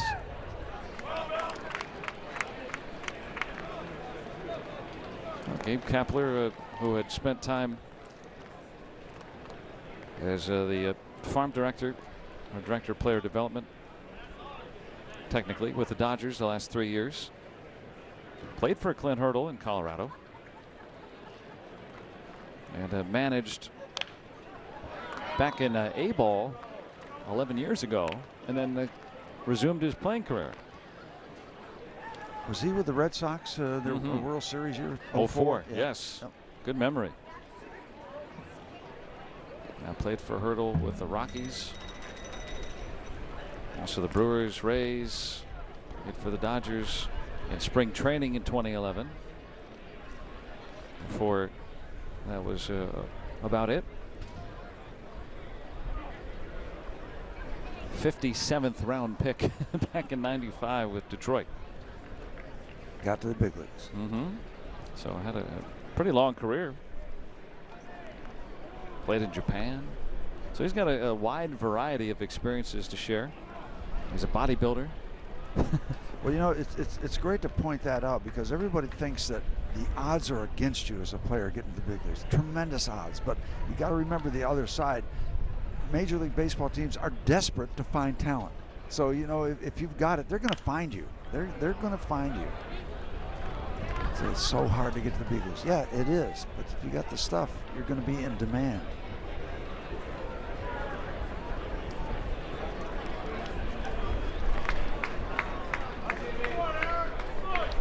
Seems to be comfortable as the manager's got the aviators on. Just kick back, relax.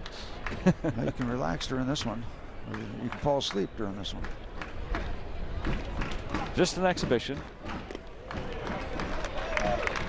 Bell will work the walk. First walk by Aaron Nola today. The Pirates' 4 hits have all been singles. Now you see the outfielders running back, switching spots for Osuna.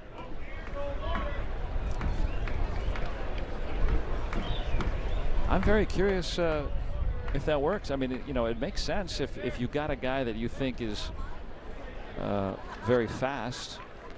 I don't know if Altair is very fast, but probably more nimble than Hoskins. If a hitter is more apt, greatly more apt to hit a ball in that field than the other, maybe you want the guy with better range. So why not switch him? But you better involve all the variables. You know, how a pitcher is going to pitch somebody, or yeah, I mean, just because a hitter has a tendency to, you know, it also, like you said, the pitcher has to pitch to.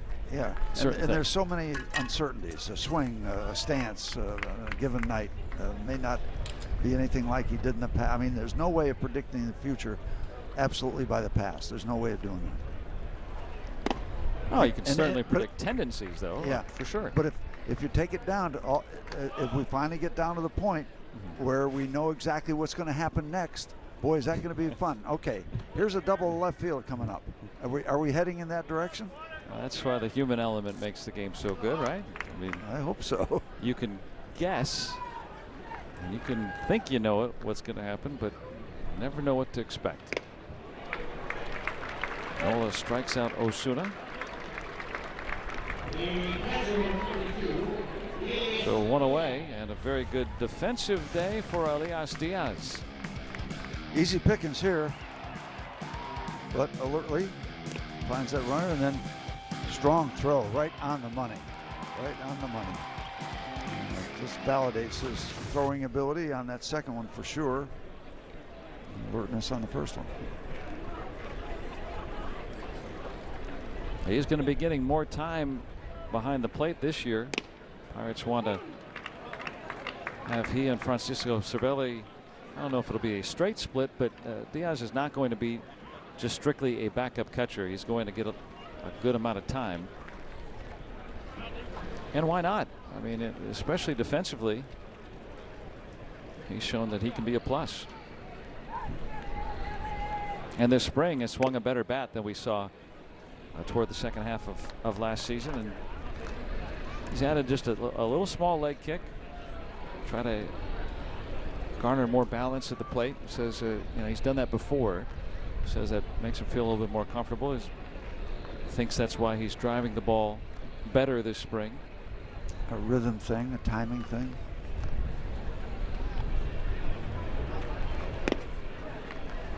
And you know, even if he is as good defensively as we've seen, which I tend to believe that that will continue, offensively speaking, you know, he played so much in September. Wanted to get him kind of everyday work.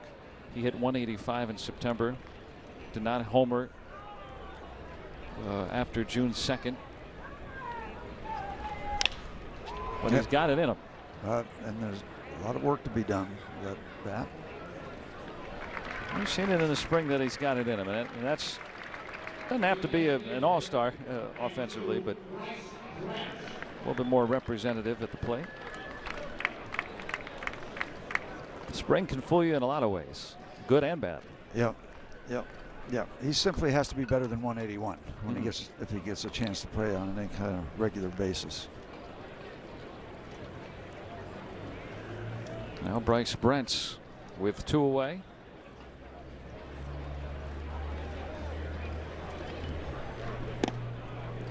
The hook in for a strike.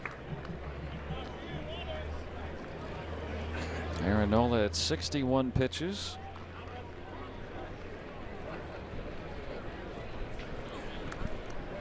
A lot of tumbleweed blowing through that Phillies bullpen so far.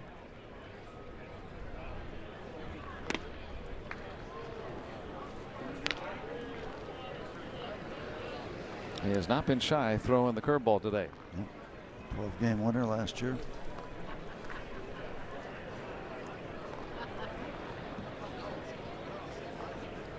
Nola was not an all-star last year. I believe he will be this year.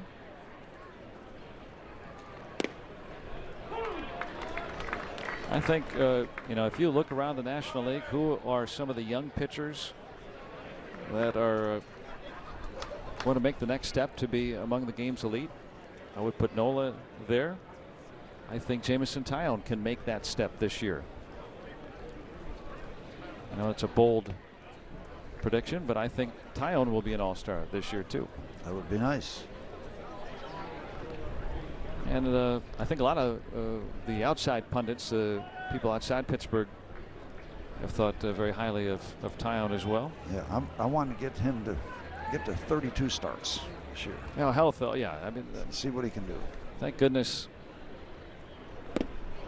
As Brent strikes out, thank goodness Taillon has been healthy.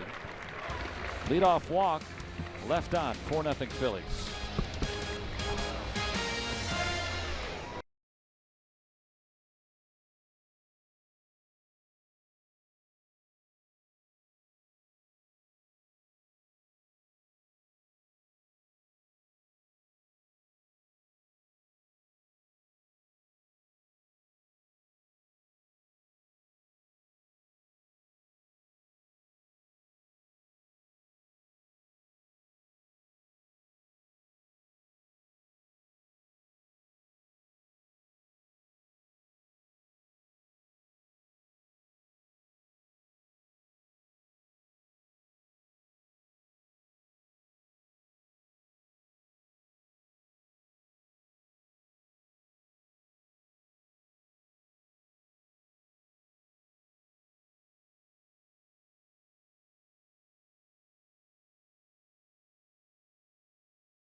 is brought to you by Allegheny Health Network, official medical provider of the Pittsburgh Pirates and fans like you. And by Levin's, the official furniture and mattress supplier to the Pittsburgh Pirates. For the best quality, service, and value, shop Levin's. Let's go Bucks! Good day to kick back and relax, enjoy some baseball, maybe a few Rays. Phillies in town. They've got the advantage. Thinking of the Rays, Nova tomorrow, scheduled to go against the Tampa Bay former Devil Rays.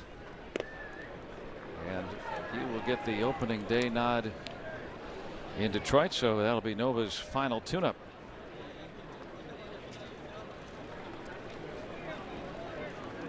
Carlos Santana.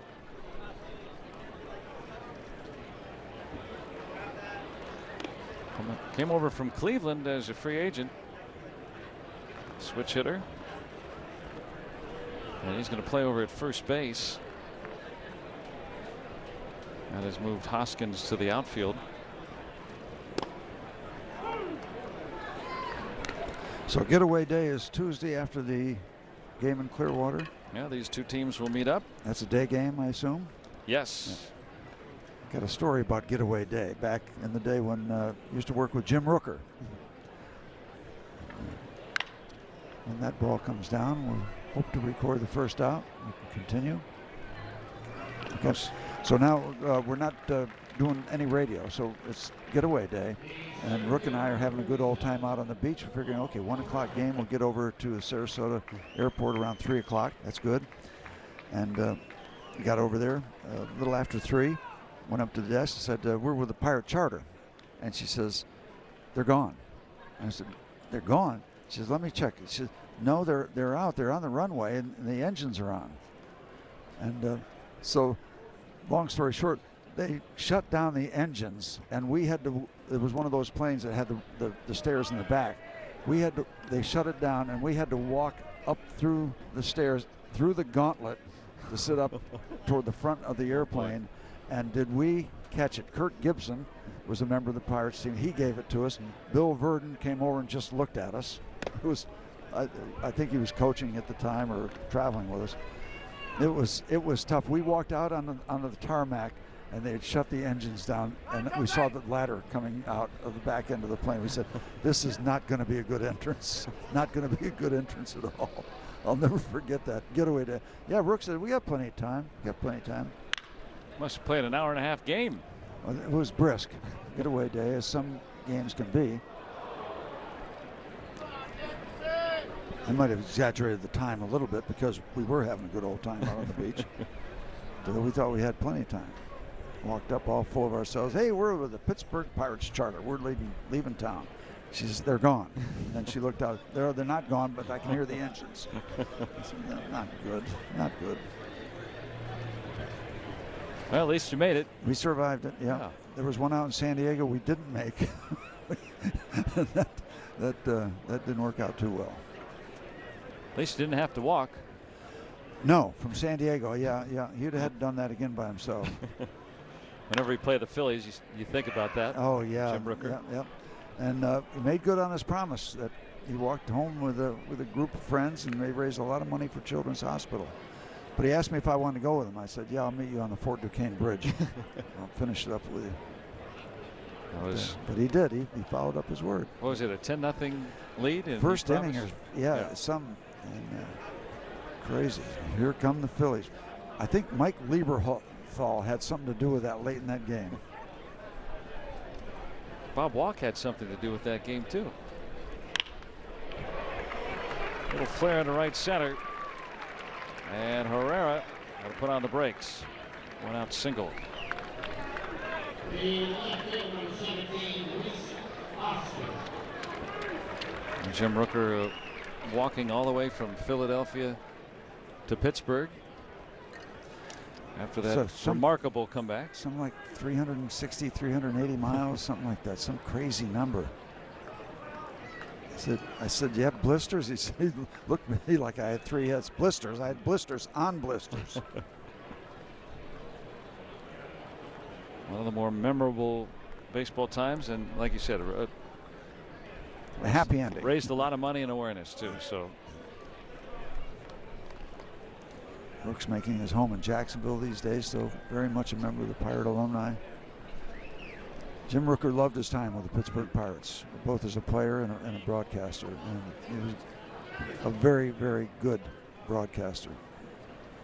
Still knows the game extremely well.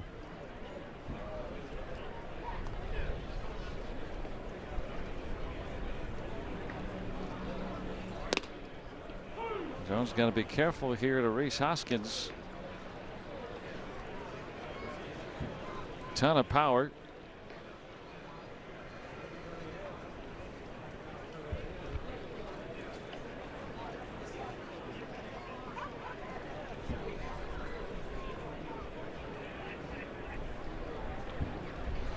Now last year between AAA and the big leagues he hit 47 home runs. Then Rhys Hoskins drove in 139. Ouch. Doesn't matter where you play, you got those kind of numbers. Played in 165 games last year. Held up well, didn't he? That's some activity, yeah. Tate Ciano, the man that recorded the final out for Altoona in their Eastern League championship last season, over from minor league camp. If Jones can't get out of this fifth, he'll help out. 10 hits for the Phillies today.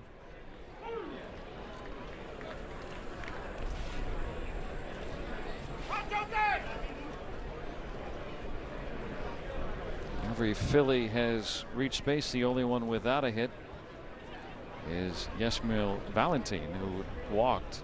Even Nola with a base hit today.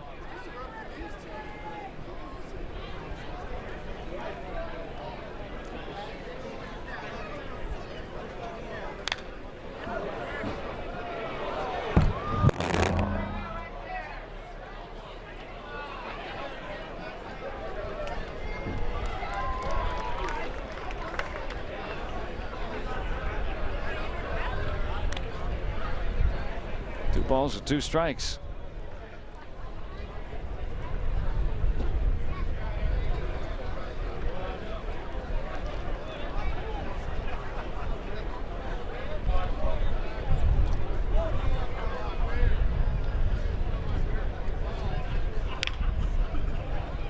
A lot of foul balls today.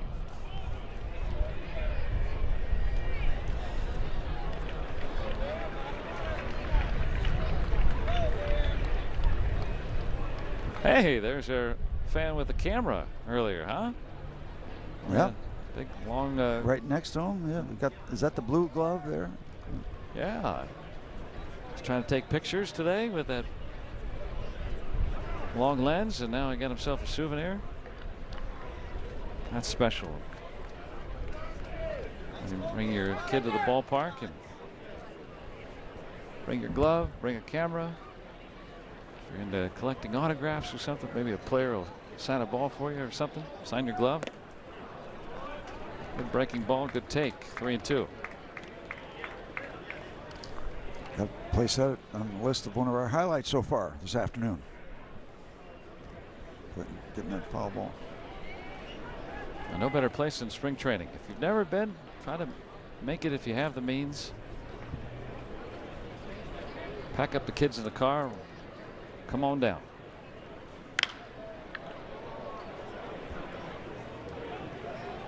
Still got plenty of time to watch a lot of this one. Get in the car and come on out. There's time. Have a little lunch. You can get here by dinner. Yeah. Might be nesting at home. Come on out. Osprey looking. They sit up top those light standards out there. Great shot. Maybe those lights warm up and helps the hatching and the whole thing. You got the whole program going. Polanco, see if he's got room. Nope. Another souvenir. Hey, hey.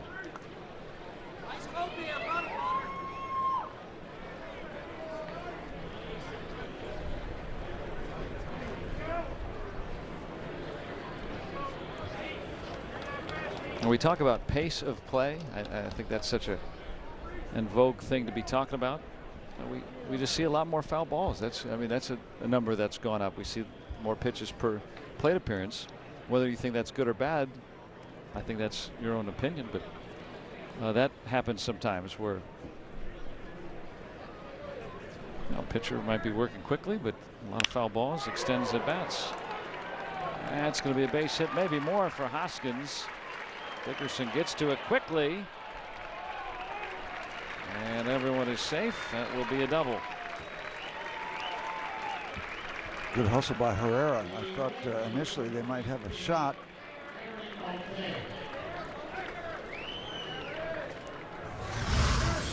And Dickerson gave himself a chance by hustling after that ball. He was thinking second at first. Yeah, but too many hops after he got the ball. So he could have unloaded that a little quicker, maybe had a better chance at third base. And Tyler Jones giving up 3 hits and a walk, retired a batter. Pitching change here in Bradenton.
Getting your exercise with walking. How about some running? Pirates Charities hosting the Pirates Home Run 5K and 10K on April 14th. It's presented by Highmark Blue Cross and Blue Shield and Allegheny Health Network. All participants receiving a Performance Tech shirt, free Pirates ticket voucher, and commemorative medal upon finishing on the field at PNC Park. Register at pirates.com/homerun. Tate Ciano to face Aaron Altair.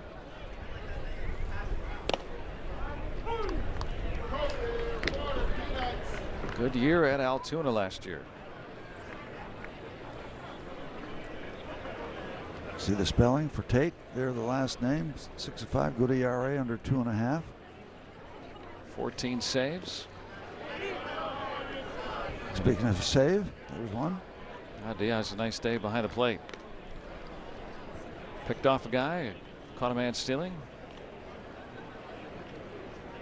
Got to try to keep tabs on Herrera at third, Hoskins at second. Try to keep the game close here in the 5th.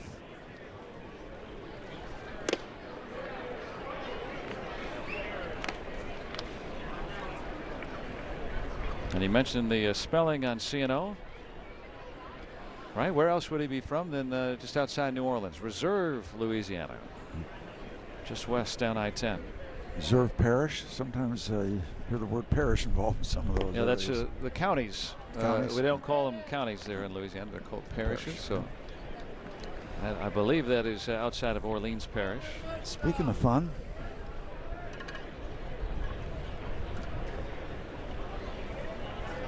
So we've seen NOLA and yeah, New Orleans, Louisiana, right? The abbreviation. He has walked Altair. has loaded the bases, filled it with fills. Need a double play ball. Last time Michael Franco had a 3-0 fastball from Brault over the wall and left.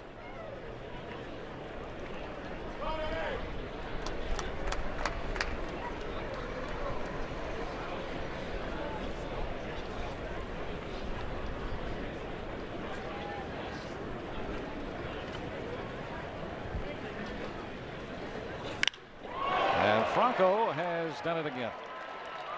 A long fly ball, a grand slam, his second straight home run, and the Phillies double their lead 8-0.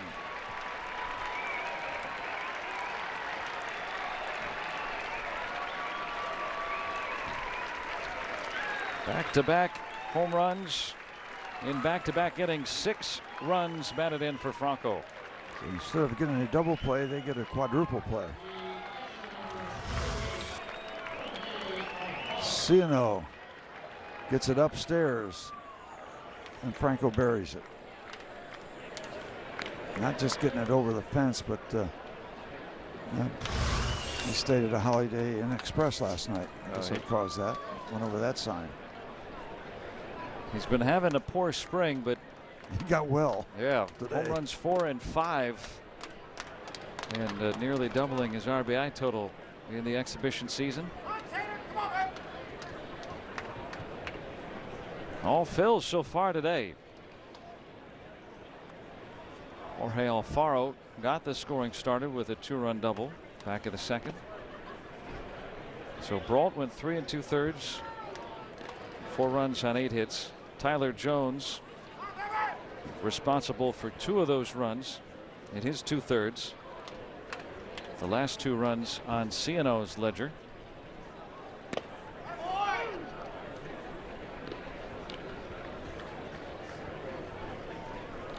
Did you ever play in a spring training game and face some established major leaguers before you had made it to the major leagues?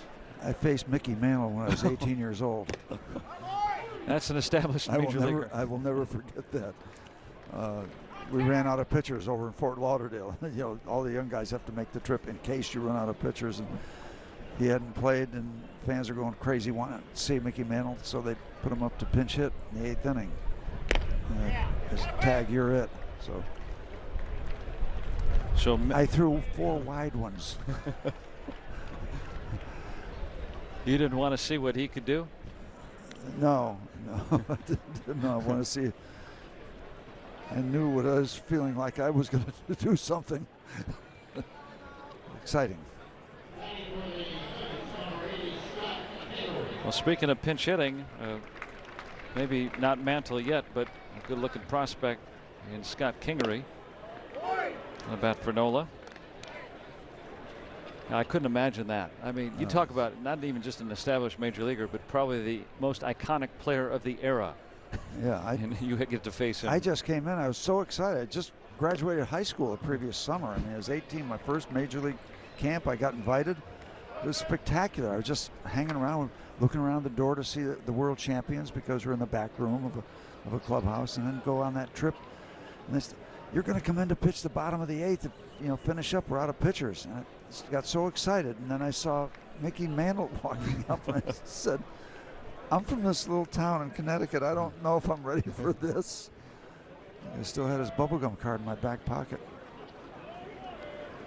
Now you faced Mickey from down the street. Yeah, Mickey Jones. Right, from the year before. Yeah. Off of Bell's glove, and Kingery with a base hit. I was just awed by Mickey Mantle when I was growing up. Listening to games. Mel Allen was broadcasting. Jim Woods, who would later become a Pirate broadcaster, doing those games, Yankee games. I thought, of course, it was before free agency, but growing up as a kid, tremendous baseball fan, thought that the Yankees had the same 25 guys for the last 20 straight years. I mean, just such recognizable names, even the guys that didn't play on a regular basis. Very little turnover in those days, right? Oh. With the reserve clause, and so if you did have some good players, you don't have to ever get rid of them. Yeah. Maybe they did.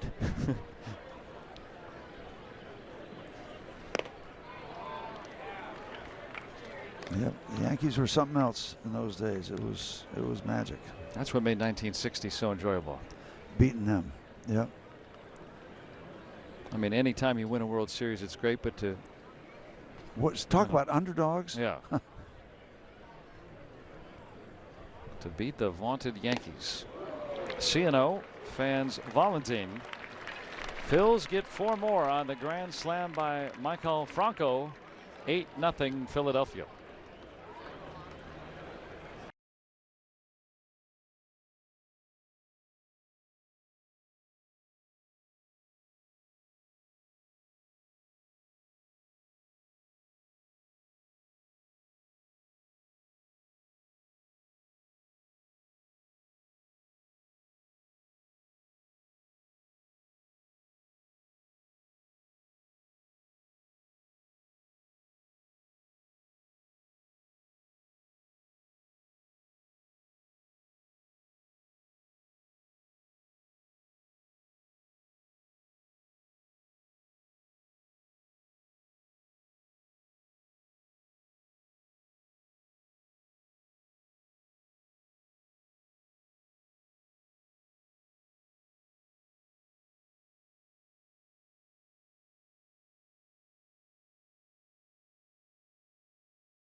In their glory days, and Mickey Mantle and all that.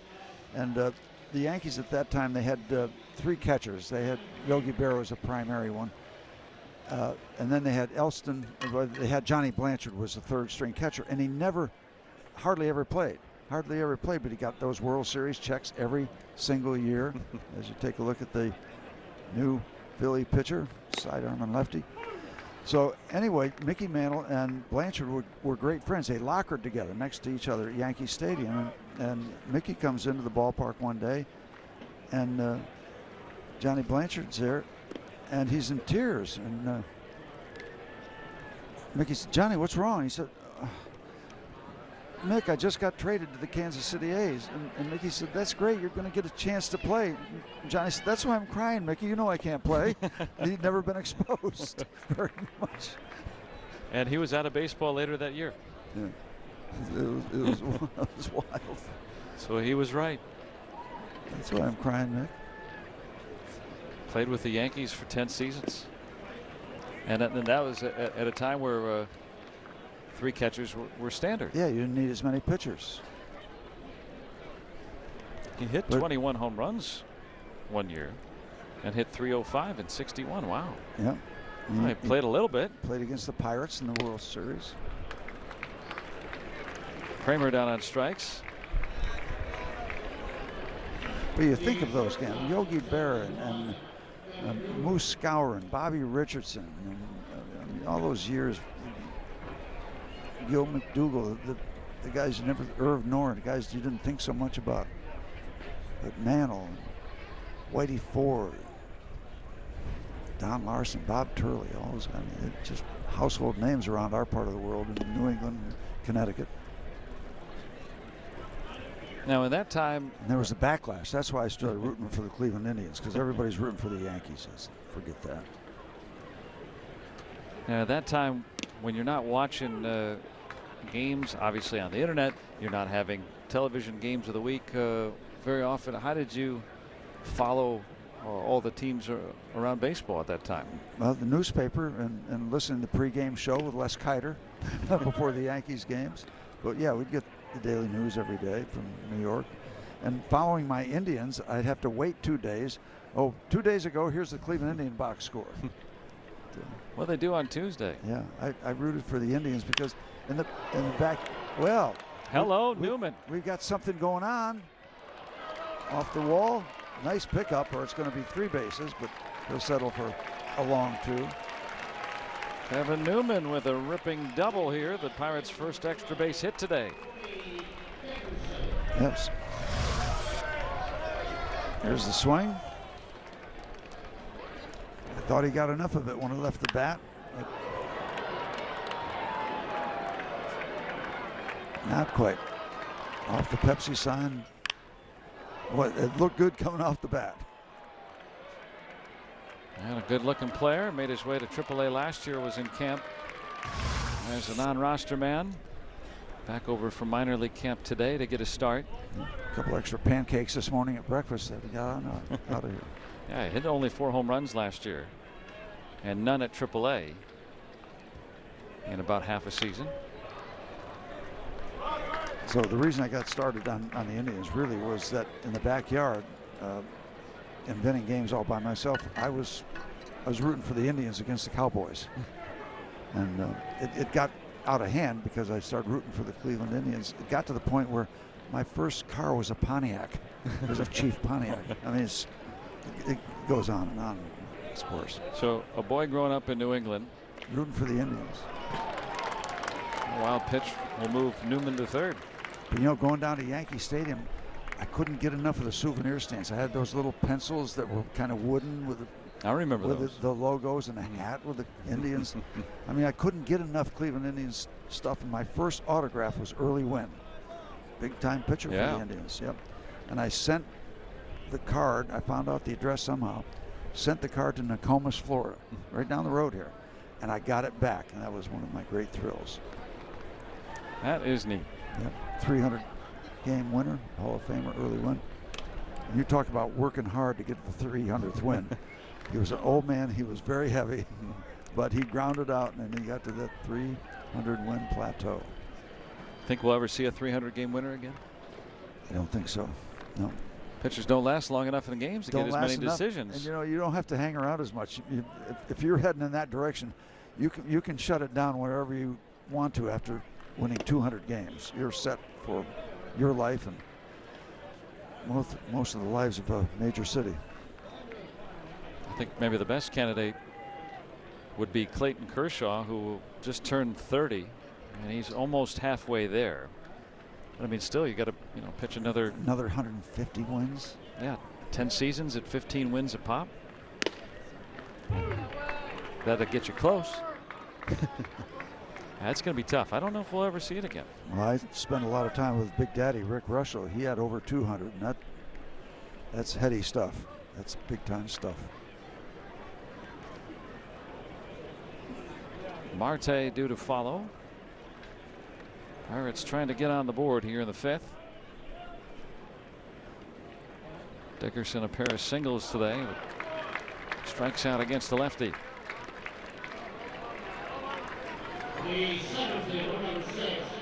Hobie Milner gets the second out.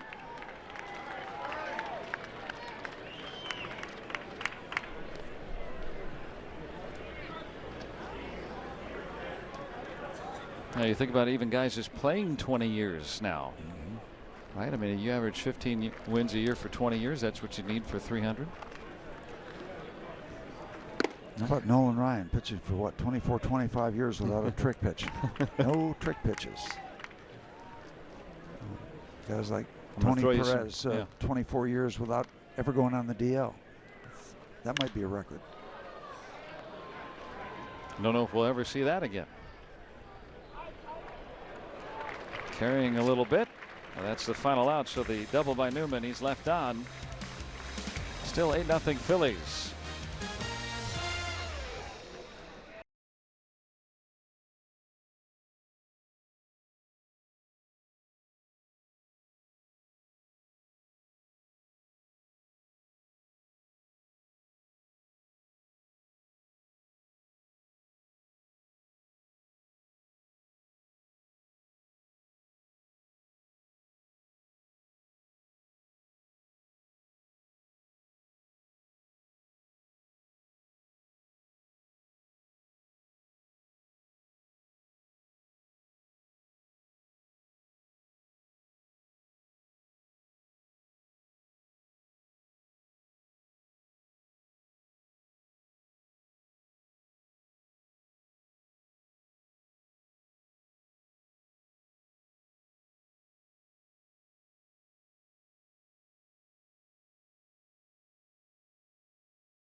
Barrel Hot List at barrel.com.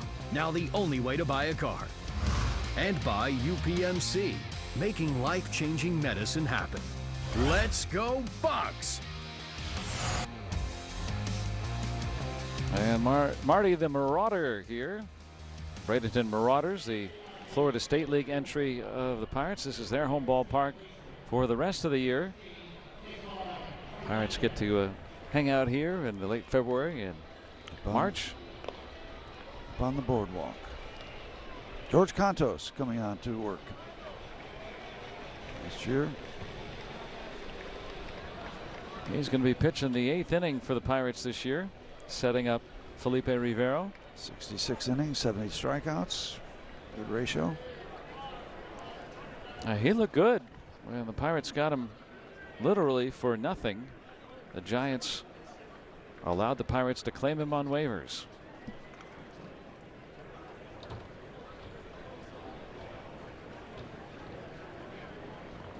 Had a 1.84 ERA in his 15 games with the Pirates last year.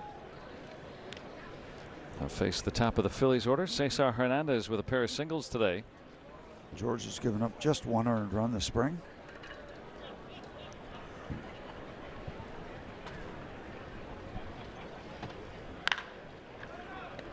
And Bell gobbles that one up. One quick out. And let's go down to Robbie. He's got Adam Frazier. I do have super utility, man of all talents, the multi-talented, multifaceted Adam Frazier right here. Adam, how would you describe your camp this season? It's gone well. You know, just trying to get work in defensively, trying to feel good at the plate going into the season next week. So ready to get that ball rolling and looking forward to next week. How has your game evolved over the last couple of years? And I think it's pretty safe to assume you have a spot on the roster, given that you could play anywhere on the field and you hit in every position you've been in your career. What's been the key to your success in terms of evolving? Just try to address weaknesses each offseason. That's the main thing. I feel like got humbled after my first full season, or coming into my first full season of pro ball, and since then I've kind of, I guess, figured out how to attack each offseason, how to better myself in the weight room, physically and on the field. You know, addressing whatever weakness may be offensively or defensively. You know, it's no secret that the Pirates like guys like Josh Harrison, who took a Super U role, turned himself into an all-star. Sean Rodriguez could play everywhere. You can pretty much play everywhere. What is the key to getting yourself ready to have success defensively at any position on any given day? Yeah, something I'm still learning.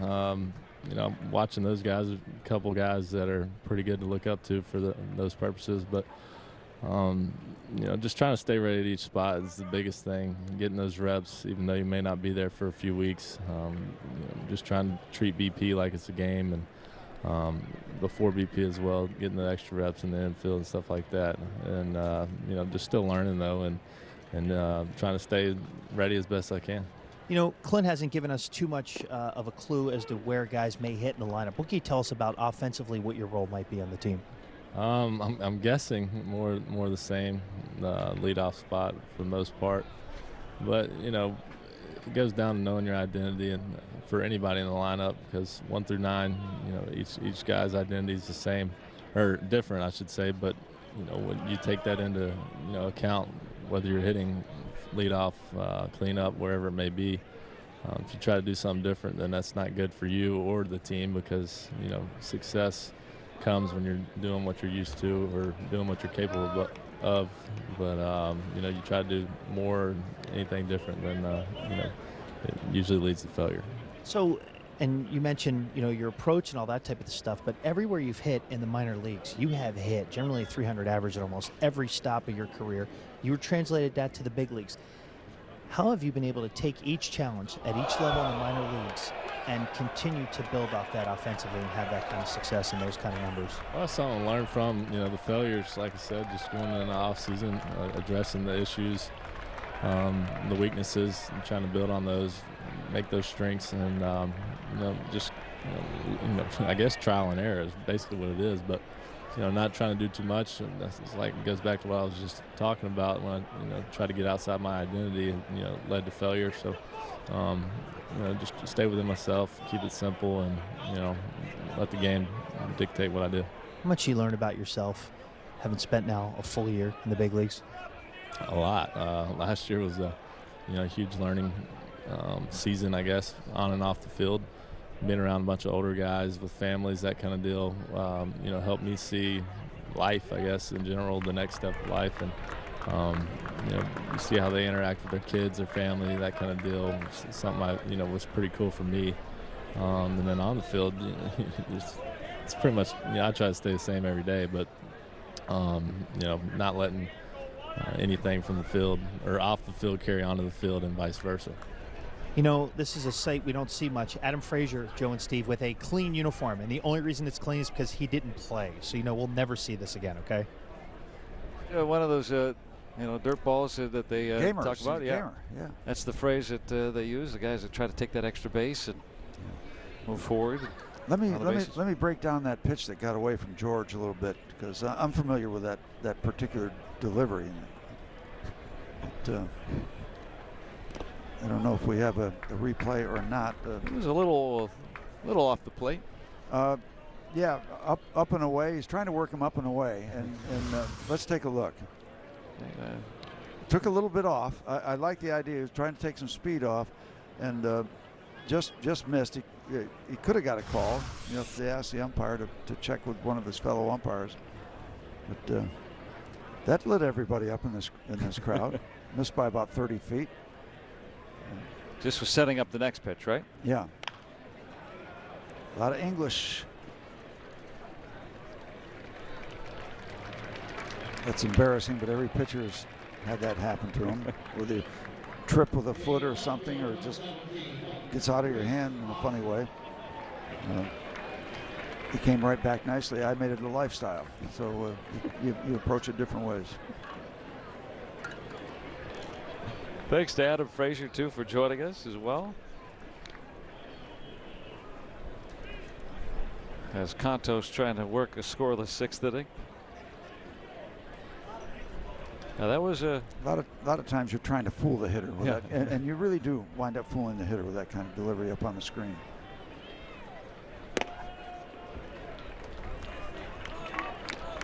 Who was the old Yankee pitcher talking about the Yankees? Ryan Duran, who had those bottle cap glasses when he'd come in from the bullpen. First warm-up pitch went up on the screen every time he did it.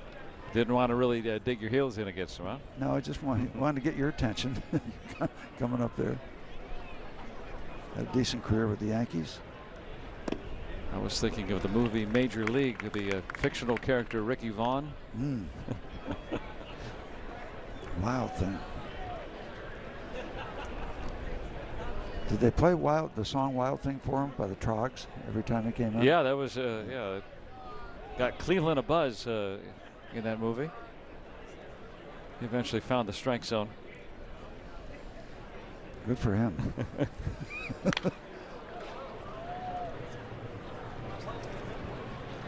Just an aberration from Mr. Contos.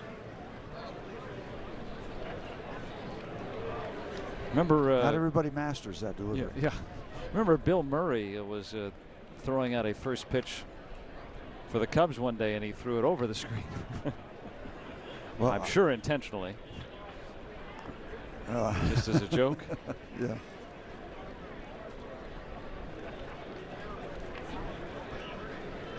Well, I was honored to be chosen to throw out the first pitch at our 40th anniversary of our World Series championship.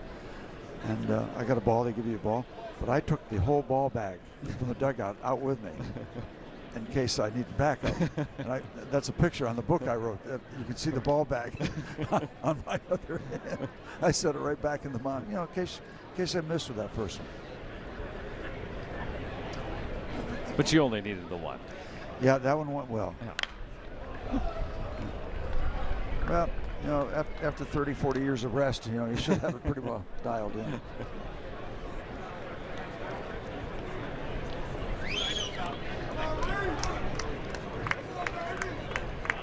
The Pirates have not had The pitchers have not had much rest today. The Phillies have collected 14 hits. Santos trying to put up a scoreless 6th. Facing Rhys Hoskins, who's 2 for 3 today. And he just got a piece of it.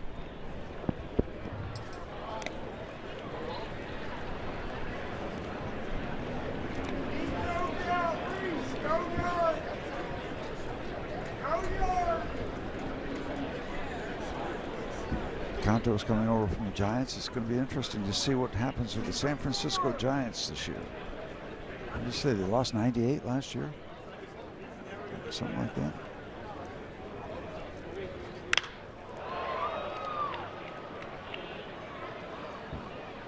And this will be taken care of by Polanco. Phillies quieted in the 6th. Cantos a scoreless frame.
And as he makes his way back to the Pirates clubhouse, trying to delight a few fans as he's coming off. This is after he probably heard it from the folks on the bench. Saying to the umpire, "That's on me." He should have argued that to be a strike. I think that would have been funny. Yeah, yeah. Point down to the third base umpire. Ask him. Yeah, there's the delivery. Yes. Yeah, it scraped as I was taking it back, scraped up, and I lost the grip. I think we've all been told to get a grip.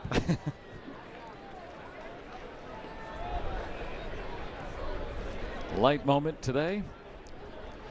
Yes. One. And mostly Phillies at the plate today. Adubray Ramos, the 3rd Philadelphia pitcher. Yep, they're the ones having the fun so far.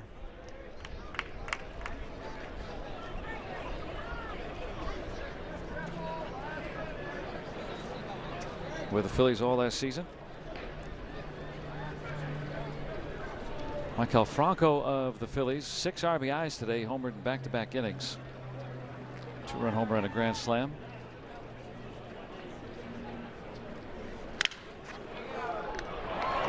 That kind of day. And Robbie's got George Cantos. I do have George Cantos. Actually, tell me a story. I'm going to ask him to repeat on live television. So the wild pitch. Sorry, man. Got to ask about it. What happened on that? You know, the ball was a little bit kind of slick. I didn't have quite a good grip on it. And then as I came out, it just kind of started fumbling around in my hand. I might have hit my pants or something. And at that point, I was committed. So I just let it fly. And, you know, I walked up to get the ball, to get the new ball from the umpire. And Cameron's just laughing. I'm like, my bad, man. Do you ever, like, so when something like that goes, you're like, oh, man, I'm going to make a blooper reel somewhere? Yeah, that's all right. It happened in a major league game, actually. Barry Zito threw a curveball, and the thing came straight up and went straight back down halfway in between home plate. So at least mine went to the backstop and got a few oohs and ahs. Pretty good. So we got cut short last time we talked to you, George. When you look at your role, having come in, at the latter parts of the 2017 season, how do you envision yourself here in a Pirates uniform in your first full season? Pretty similar to kind of the role that I had last year. I came into a group of guys that was a little bit younger. We had Nicky, who was a veteran guy who, was a good leader and a good guy to have around. And now it's, he's gone, and we got a guy who's going to be coming in next inning here, Kevin Segrist, who is another guy who's got some experience. But it's a young group of guys who have great stuff, and they're all good kids, and they want to learn. They go out there and compete and want to have success. So, first and foremost, that's what you want, is guys who are hungry and who want the ball. The fine tuning of things just comes as you take the mound and get confidence and go do your job and get out of situations. That's when that confidence comes. But we got a bunch of younger guys with really live arms and great stuff. So if everyone kind of holds their own and can kind of learn a little bit as the year goes on, we should be just fine. You know what it's like to win World Series. In fact, you've won 2 of them in your career, so you obviously know what goes into successful bullpens. And yesterday in the pregame show, you talked about guys like Javi Lopez and other guys that you learned from veterans when you were in the Giants clubhouse. What do you see, what does it take to have a successful bullpen? I just think it's, the bullpen is a bunch of guys who hopefully are just unselfish, go out there and try and do their job. It's not always just, this is your inning, that's your inning, and after that. There are some times where guys are going to get in some trouble, and the next guy behind them is going to have to come in and pick them up, and, vice versa. That guy the next day might need to be picked up, but, it's just guys kind of keep the ball rolling, getting the ball to Rivero, and hopefully he can do his job, as we all know he can. And if we can lock it down in those later innings, we should have a lot of fun and surprise some people. What was your reaction when you found out you were coming over? It was a waiver claim from the Giants to the Pirates. Given the success you experienced personally and as a team in San Francisco, what was your reaction when you found out you were coming here, and how much might this help ignite you a little bit? It was definitely a shock. The way I was laying in bed and the GM over there, Bobby Evans, my phone was ringing, and I was like, well, this is weird that he'd be calling me. I've been pitching pretty well, but he said that, everybody in August kind of goes on those revocable waivers, and that I had been claimed by the Pirates, and that they had worked something out and were going to be sending me to Pittsburgh. So it all kind of happened very, very quickly. It was a whirlwind. But once I got here, it was definitely kind of a little bit of a fire was lit under me. I take stuff like that. I don't want to say personal, but it's like, okay, well, you know what? You guys didn't want me. I'm going to go out and prove what I can do. And, very, very happy to be here. We have a great group of guys. Love working with Ray, and ballpark's beautiful. The fans are great fans. They love their sport. So I'm just very happy for the opportunity to be here and, pitching that 8th inning and getting the ball to flip. Well, George, we're very excited to watch you pitch here in 2018. Thanks for stopping by. Thanks for having me. Joe, how about a very well-spoken George Cantos? Yes, thank you very much. And you talk about you relax there, Steve? Yeah, he's after my job. That's why I'm listening. I'm trying to learn from George. Yeah. Very well spoken. So we take some notes on that. Okay, Yep. yeah. No, Future thanks. broadcaster. Yes, thanks to George. Give us a little moment of levity, and it's been a Phillies afternoon.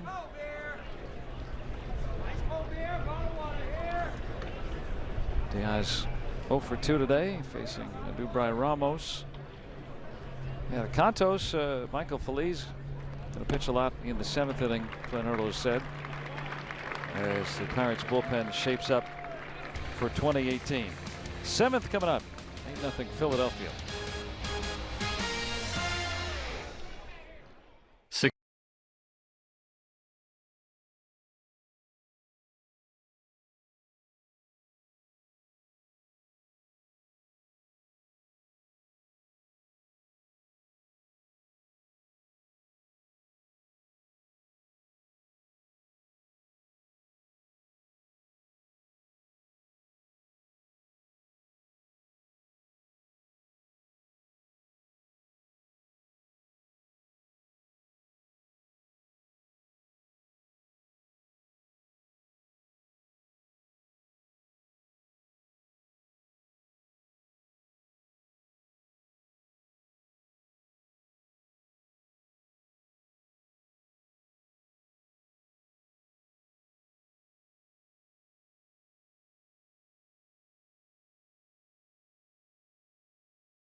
And the Pirates host the Twins at 6:05, and a limited number of $1 tickets are available exclusively through the MLB Ballpark app. Plus, you can enjoy $1 hot dogs, $1 popcorn. For more info on Buck Night, go to pirates.com/Buck Night.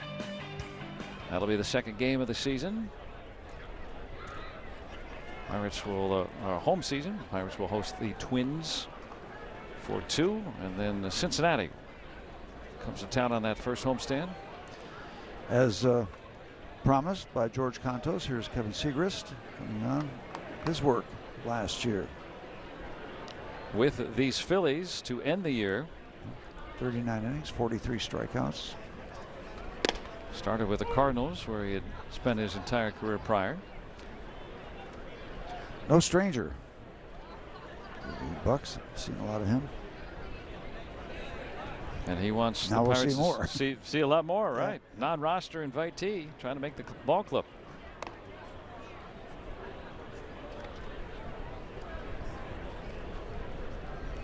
Altair has been on base all 3 times today and has scored 3 times.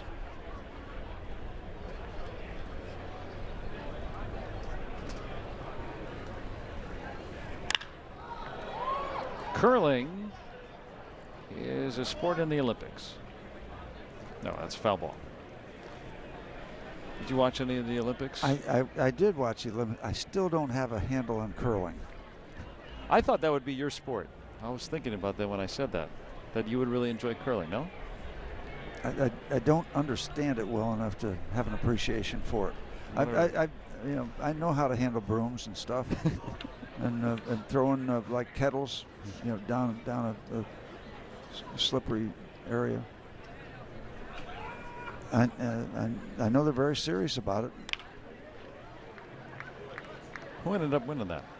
Canada? The United States did. Oh, U.S. did. Okay, shows you how much I know. Altair retired for the first time today. This has been the Pirates' nemesis today. I call Franco coming up against Segrist.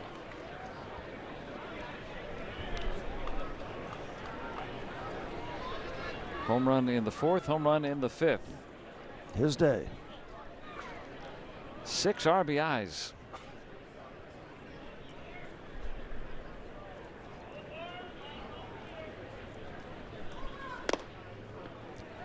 See other Francos. John Franco, the reliever for the Mets. Julio Franco, who played forever. That's right. Franco Harris.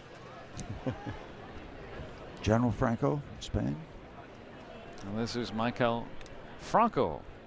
Same spelling. And trying to get Segrist a long look here. He's not necessarily going to be trying to get out lefties per se. He's got 3 righties here at this stage of the game. And Pirates have always wanted a lefty to do more than that, or at least in recent years. Not just get lefties out. And there was a time when Tony Watson would be welcome to face anybody coming out of the Pirate bullpen, working those 8th innings for a lot of years and great success. Didn't matter righty, lefty. Tony was on top of it. And the Pirates closer, Felipe Rivero, is a left-hander. He's certainly just going to be brought on. Stand on their head against him. Yeah. 3-1.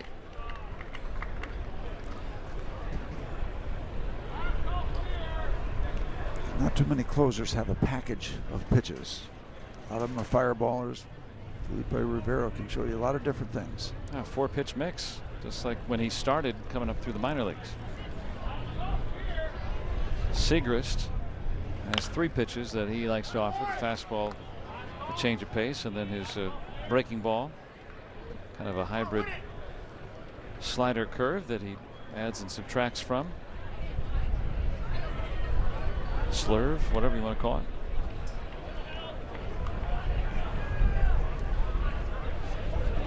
Seven games with the Phillies last year after being claimed off waivers. With the Pirates on a minor league deal.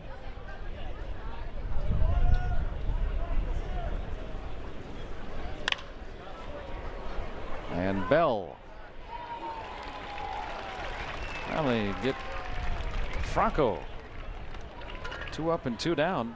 Pirates hoping for their first 1-2-3 inning on the mound. The Phillies have at least 1 hit in every inning today so far. Yeah, and you know, every left-hander that's still upright with major league experience will get an opportunity to pitch in the big leagues, unless there's you know, other factors, other circumstances involved. And this guy still gets the ball to home plate all right, and you got to figure that Kevin Seagrass is going to pitch in the big league somewhere. Yeah, he's only 28 and had a bumpy season last year, but had a lot of injuries as well. Alfaro fouled it off his foot. Had forearm tendonitis last year and a cervical spine strain up in his neck. That both required DL time for Seagrass last year, but the year prior, really a couple of years prior with the Cardinals, sub-3 earned run average, pitched a lot of games, showed he was durable and dependable. So, you know, no gamble bringing a guy in like that on a minor league deal. And like you said, Steve, if the Pirates don't elect to keep him, someone else will certainly pick him up. Usually veterans like that have some sort of clause where they can leave if they don't make the roster.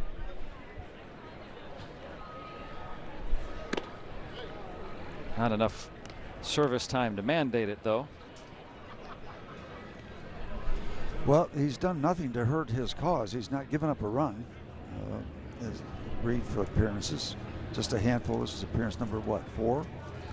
Yeah, the only exception was in the last outing against the Red Sox. Gave up 4, but prior to that, 0s across.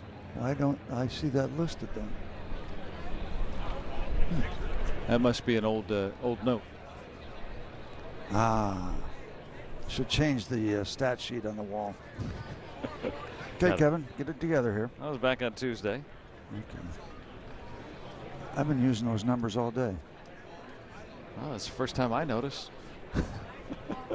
Well, it didn't matter. Must be pretty good. It didn't matter for Brault because he hadn't pitched since.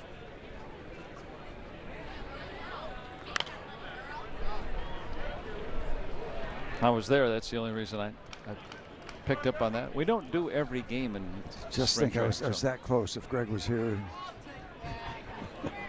he'd have caught it too.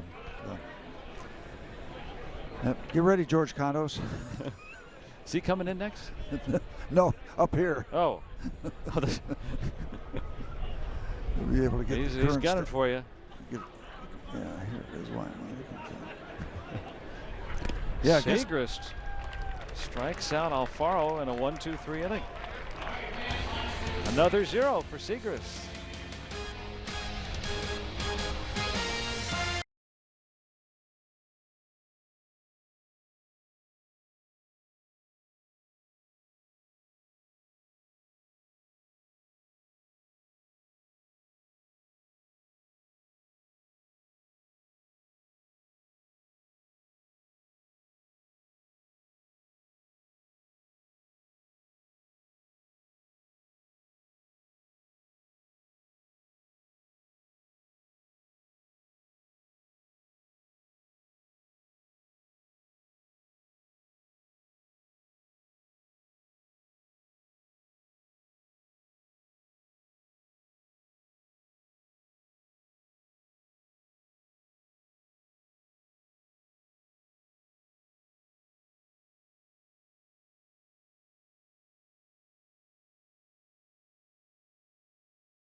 6:30 for Penn's pregame as we get you set for the Penguins and the Devils. And here, Phillies have the advantage, 8-0. Hope you had a good stretch. Bryce Brentz with Kramer and Newman to follow.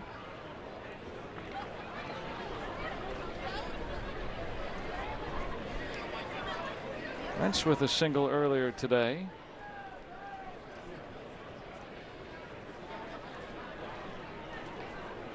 Trying to impress the Pirates and make the roster. He's got that big number 92 on. Well, we've still got, what, 37 players in camp?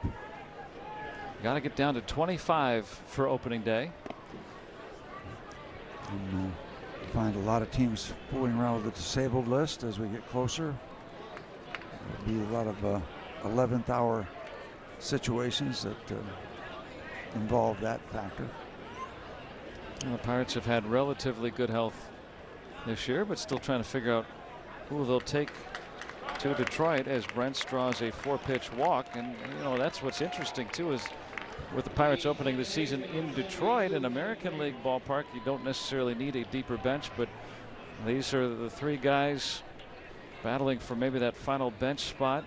And you could include Max Moroff, who was optioned earlier, if they decide to bring him back, when the Pirates need a 5th bench man for that Twin series when they return back home. But a lot of different capabilities for those three men. Brentz is aboard, and a new pitcher coming on.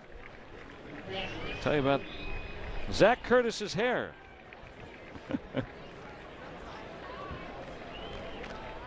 It's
Figured out. Yeah. Take a little respite from the game if you'd like. Bryce Brentz from Middle Tennessee State reached on the walk. And another MTSU Blue Raider, Zach Curtis, on to pitch. That one's from Michael McHenry.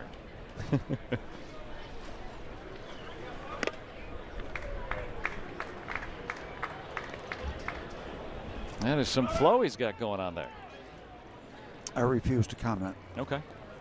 Is that just because you and I are jealous because of what we've got going on? Or? On the grounds that it might tend to incriminate me. I'll take the 5th. Let's see. Can that distract the hitter?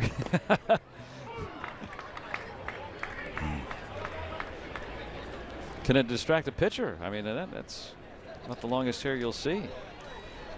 I feel distracted. Kevin Kramer struck out twice today.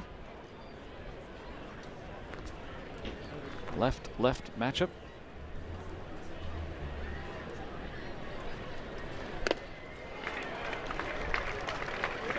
And a third K for Kramer.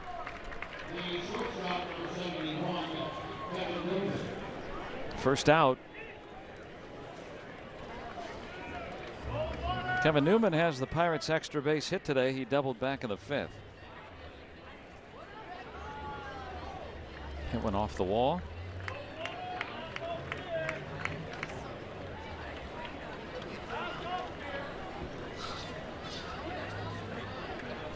He'll probably start the year at AAA, where he ended the season last year at Indianapolis. There's a base hit. Kevin Newman with a 2-hit day, moving Brents up. Pirates with 2 men aboard here and 1 out.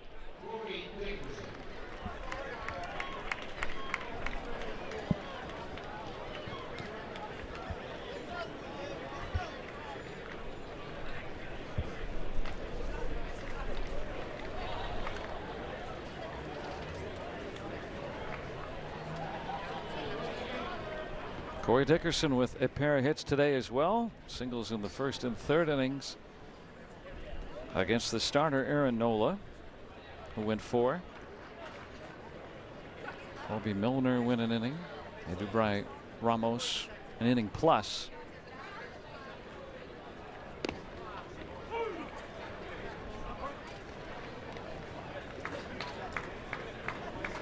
Now Dickerson's going to face a lot of lefties. It's not like he's going to come out when lefties are starting all the time. He has proven in his career he can hit left-handed pitching. Yeah, you got a left-hander. You want to keep your outfielders intact. I mean, usually you don't see that many splits when you're looking for production from your outfield. You want 3 guys that usually lean on to produce against lefties or righties, regardless of how they hit, which side they hit from. Yeah, you don't become an all-star as a platoon player, and Dickerson will be in there quite a bit. Plus, you know, in the division there aren't that many left-handed starting pitchers.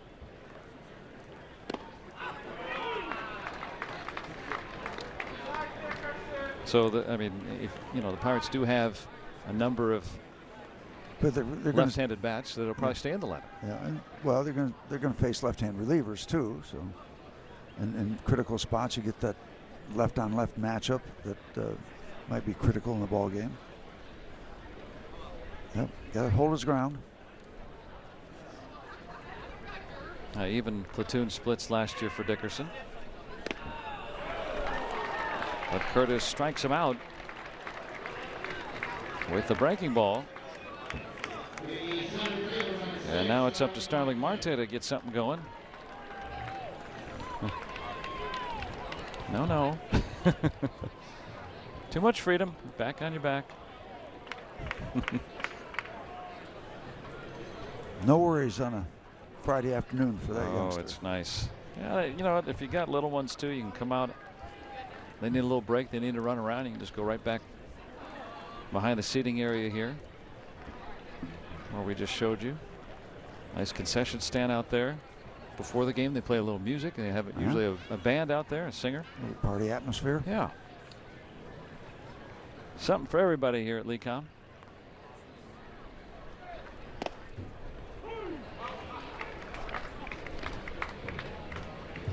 Or you can take a little snooze. Maybe too much fun.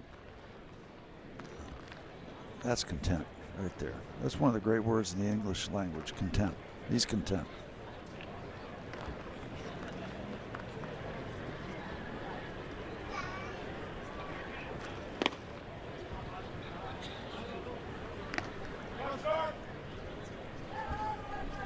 I think Marte would be content with a hit today. He's 0 for 3. Pirates have collected 7 hits. Phillies doubling up the Pirates in that department. Branch at second, Newman at first.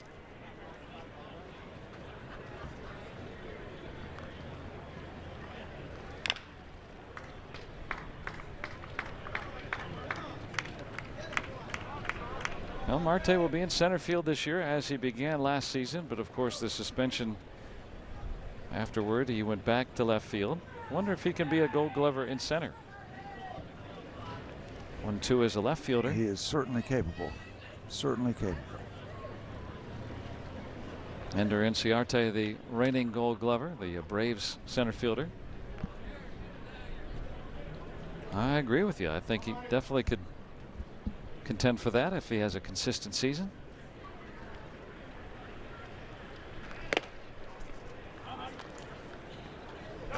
There have only been 6 Pirates who have won 3 Gold Gloves in their careers. Marte has won 2.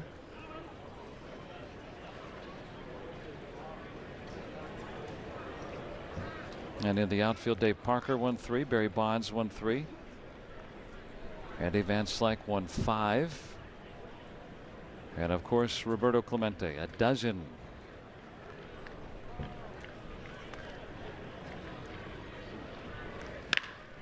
There's that base hit. Rents will be held now, waved home as Trump bobbles the ball. And the Pirates have their first run of the day. Score. The error on Trump.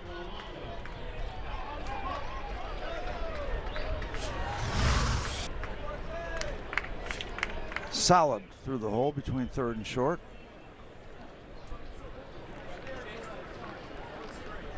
Out of your picture, but they're holding the runner up till that ball is kicked.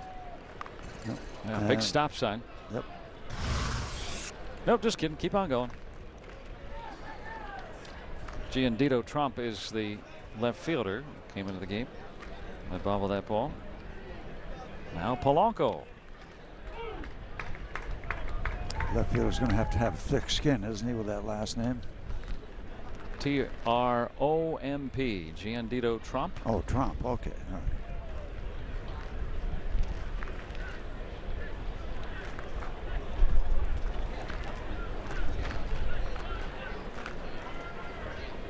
Curtis.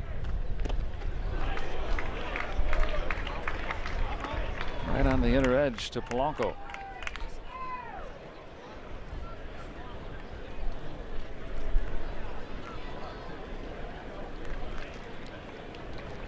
Yeah, a lot of these guys that, especially when the other teams, they bring over players. We've, some of these guys have played in rookie ball last year.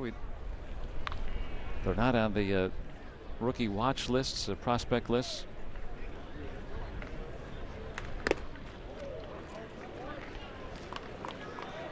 And even with the Pirates, they bring some guys over that maybe were playing in Bristol last year and haven't seen play or, quite frankly, even heard of yet. But that's the joy. You get to play in these games, and sometimes a few years from now, they look back and go, well, now their names we know.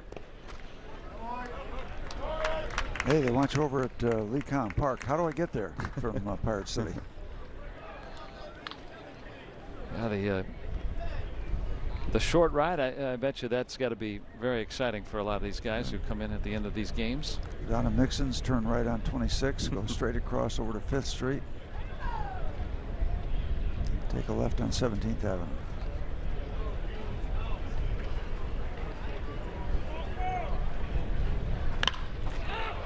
High into that blue sky. Williams has the final out. Pirates get on the board thanks to the error. 8-1 Philadelphia.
Select games live on your supported devices. Blackout and other restrictions apply for regular season games. Visit MLB.tv and find out all the details. Spring training wrapping up early next week. Some clubs are going to break camp on Sunday. Pirates will be here with the Phillies. Tuesday, the finale for Grapefruit League action. And will it be with Jordan Milbrath during the regular year? We'll see. Yep. Rule 5 player from the Cleveland roster. He has been very interesting. He's also had a rough spring. Yeah, the numbers aren't good overall, with an ERA of 9.82 and 8 walks in 7 1/3 innings. But you also see a lot of what the Pirates were hoping to see in terms of that power sinker that just gets guys to beat the ball into the dirt. So how much do you take a look at the wildness and some of the hitability, and how much do you look at just the raw potential? Can you carry a guy like that who might not be quite ready or polished yet, but has the potential that is still very much evident? Great question, right? I would think when you're a Rule 5 player, you need to show something right away, and he simply has not yet. It's been a rough go for him. So that last one at 97 with sink on it, and you go, wow. I mean, you know, when he throws like that, that's some major big time stuff, but how often can he be consistent with it? Now the Pirates want to keep his services. He has to stay on the big league roster.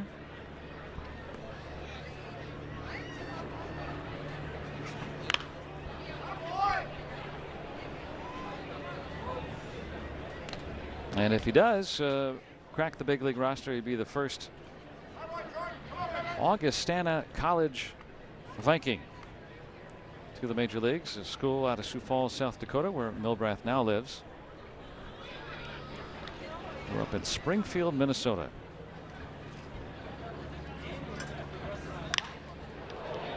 Scott Kingery lines out, and Robbie's got more on Jordan Milbrath. Yeah, so guys, you know, a lot of people in our country work internships for one reason or another, and professional athletes are no different, and that includes Jordan Milbrath. Last month, he worked as an intern for NFL Films, and he did it at the Super Bowl. He worked for the international feed and learned the job pretty quick. He told me the hardest thing he had to learn was how to wrap cable, and he had a lot of it to wrap. How about 150,000 feet of it? No, he didn't have to do all 150,000 feet on his own. He had help doing that. But he said one of the coolest things was being able to go on the field with 5 minutes left in the game. So he saw the dramatic finish up close and personal between the Philadelphia Eagles and Patriots, with the Eagles winning it. It was his host family back in Single A ball in Lake County, Ohio. They had a family member that did some work for the NFL, and that's who put the internship together. Now, I asked him if he wanted to pursue television after his playing career was over. He said no. He actually has a finance degree, so he hopes to pursue that when his playing career comes to a close. Joe and Steve. Thanks, Robbie, and he hopes to pursue that in about 20 years. It's been that kind of day for the Phillies. It's a little swing and bunt double. But that was my first job in broadcasting, wrapping cable for Continental Cablevision in Roseville, Michigan. Go. $10. So you can make it. Paid, yeah. You can make it. Yeah, make it. I wish he'd done a little more to help my Patriots, but didn't do much about that. I don't know if you should reveal that. Well, they are the best team in the NFL. There's no doubt about that. Not this year. Here's Jose Gomez pinch hitting. Sorry, I'm not a big fan. Well, all right. They're the best team that consistently, other than the Pittsburgh Steelers, which are the best team. There you we go. Just had an off year for good things for the home team. There you go. Steelers. All right, got your baseball cards. No gum anymore. Not since I was a kid. It's probably better off. Although the dentists probably liked when the gum was in there. The powdery gum. Oh. It had the powder. Bob Walk tells a story of when he enjoyed some creme brulee. It's a dessert that has that, you know, like Crust. that crust Yeah. top, and it caught a shard of it in his throat one time, and every time I try to chew that gum, it would come off and cut you right down your throat. It was bad. And you still try to chew it, and wasn't very good, but you still wanted to try it anyway. Why not? When you're a kid.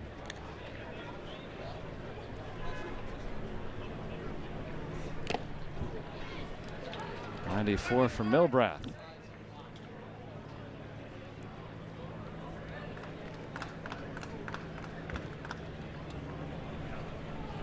And when Milbrath was growing up in Minnesota, I mean, this is cold weather. Steve, I know you can identify that the seasons are very short to play baseball. Indeed. Schedule 30 games, play 15 or 18 maybe. Did you ever have to, you know, practice in a parking lot or anything like that? Yeah. Yeah, with those rubber-coated baseballs that have that top spin on the second bounce that just eat you alive. Shovel off the parking lot at the high school. Yep. That's The fun part was throwing BP in the dark gymnasiums, and there was no escape. The guys couldn't get away. You have to do a lot of your practice work there. Strike three call.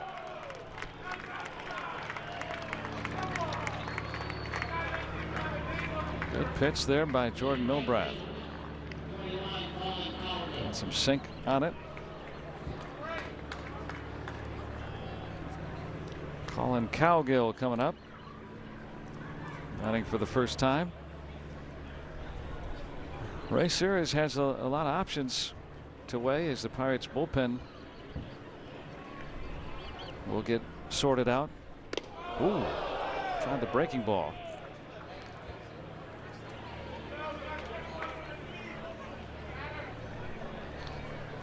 George Conto said the ball was a little slick today earlier when he threw a wide one.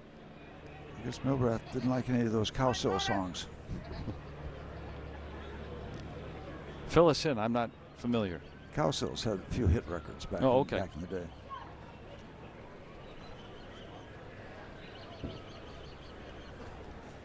Can you sing 4 or 5 of their songs right now? No, we don't have time. Okay. I think Indian Lake was one of them. Guess I have to just see if you can. I'll call him up. Yeah.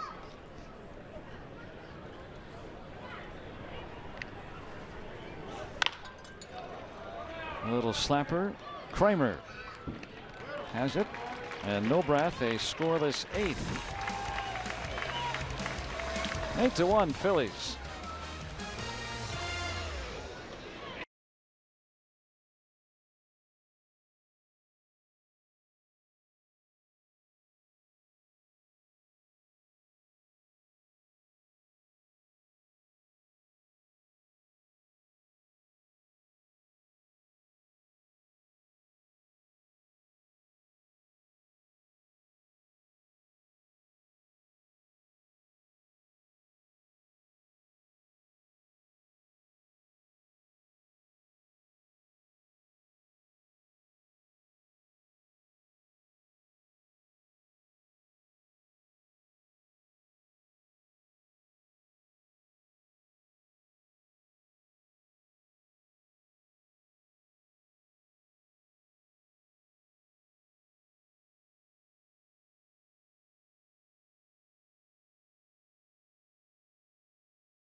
Pirates host the Rays right here at Lecom Park. Spend your Saturday afternoon with the Bucks starting at 1 o'clock right here on AT&T Sportsnet.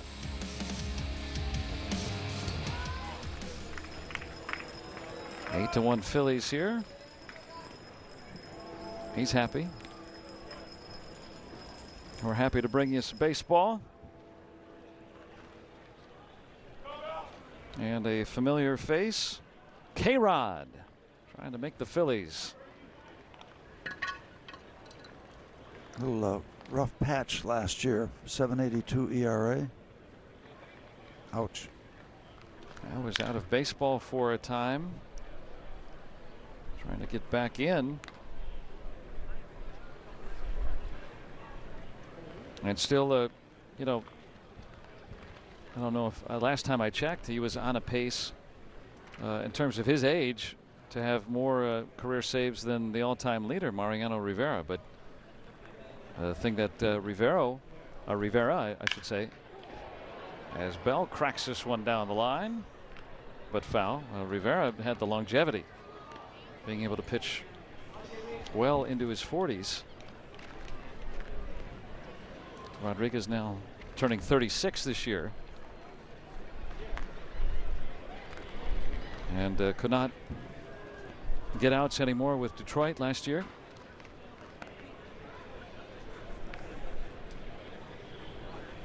But 437 career saves. And you see all that arm action and elbows and legs and everything. You know, it's a lot of deception. He throws in the upper 80s now. But yeah, well, he's trying to get the hitter in his rhythm and get them anxious, because there's so much anxious movement in the windup. Wants to get him in that tempo. Bell guides it deep to right, and Alastre loses it in the sun, and it'll go over and out of bounds, so it's a ground rule double. See that second line there? Once it crosses that, it's out of play. There's no wall there, unless it's ruled an error, I should say, but it's two bases. Yep, should have caught this ball. It kind of a casual approach going over there, and then rolls across the chalk. That's I don't know how he hit that ball. It was going to hit his knee. He was able to lift it out there, gets himself a two-base hit. Ruled a double, although you're right, Steve. I mean, there's outfielders don't get errors, fielding errors anymore. Now Osuna, there's that curve from K-Rod. But yeah, when he came up back in the 2002 season, remember he came up in the World Series and was a big part of the Angels World Championship. He was throwing in the mid to upper 90s with a sharp slider. Now he's throwing in the upper 80s. Throws a curveball and a changeup now. Changes speeds, put a little on, take a little off. Right to Kingery at third. And that freezes Bell for the first out.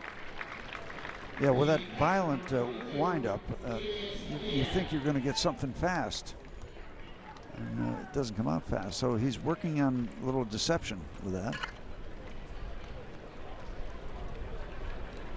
And at this point, trying to speed you up. Yeah, needs a little of that. But we've seen plenty of guys, you know, work late into their careers, being very different than when they started. And a lot of guys could not adapt, and it was over for them if you can't make some changes if you want to stick around. Try to trick them. A guy that comes to mind, and I don't know if you ever crossed paths with him because he was over in the American League, Frank Tanana. I remember the name very well. hard thrower with the Angels, in fact, when he came up, and then had some arm problems, became a soft tossing left-hander, and stuck around for another decade plus. We were doing a game, I don't know if it was with you or Greg, with a guy who went through Tommy John 3 times. Johnny Venners. Yes, that's it. Yeah, might see him tomorrow. With Atlanta, didn't he spend some time with the brain? Oh yeah, 3 he was very Tommy good. Johns. You got no more ligaments left. He's hoping to be able to, talking about Johnny Venners, hoping to come back to the major leagues after pitching last season in AAA. Curve in there to Osuna, 0 for 3. To Diaz, I beg your pardon. And you know, you think about just trying to be healthy. The guys that pitch for 20 years. It's amazing. It is amazing. Yeah. Well, the one thing they've not been able to do, ball popped up. And again, the sun, a factor, but they handle it. Gomez hauls it in.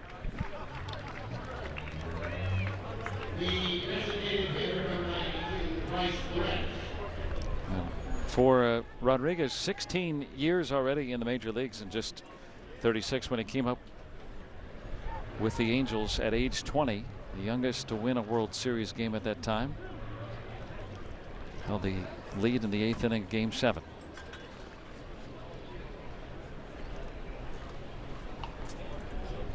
Bryce Brent's a single and a walk today.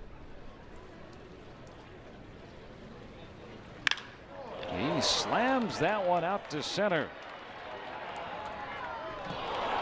And for Brent's, showing off that power, scoring bell. And both Pirate runs have scored when he's been at the plate today.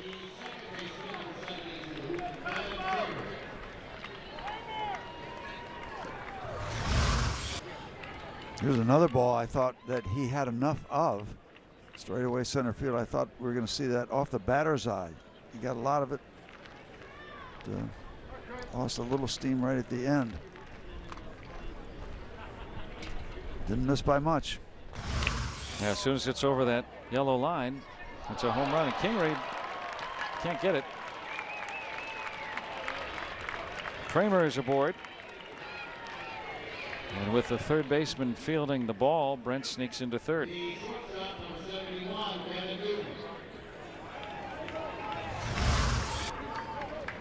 Kingery's trying to play all over the place for the Phillies this year. Third's a little new to him. Couldn't find it. Where is that handle?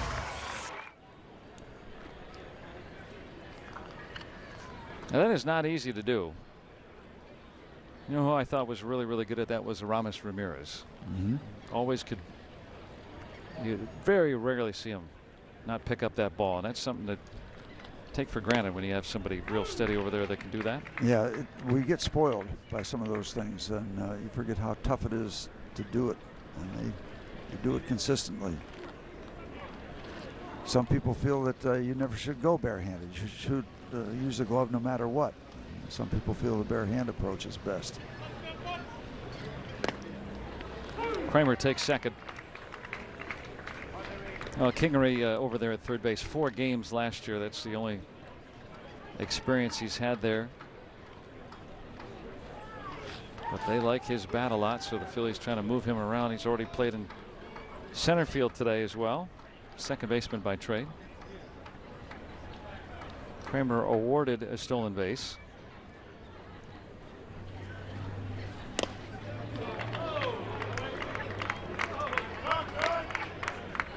Now 1-2 on Newman.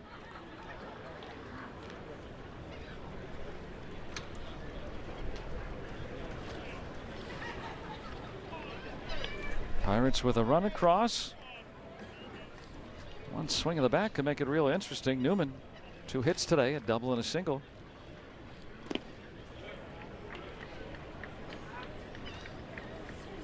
Changeup in the dirt.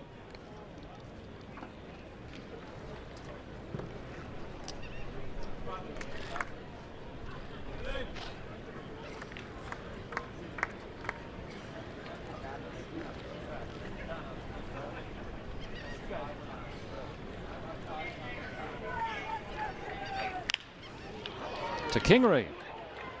Long throw. Boy, he shows off a good arm over there. That limits 1 run against K-Rod and the Phillies.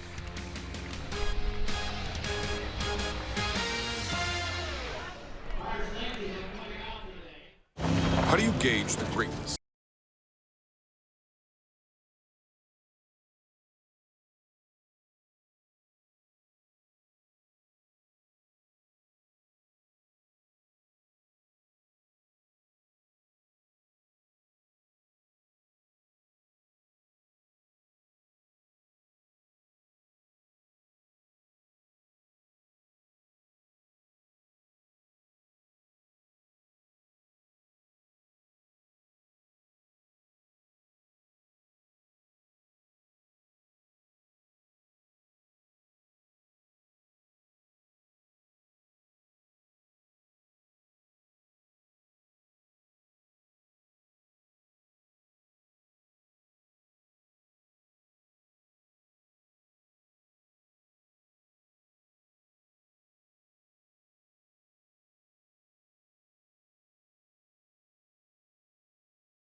delighting some of the kids with an autograph. Doing the right thing.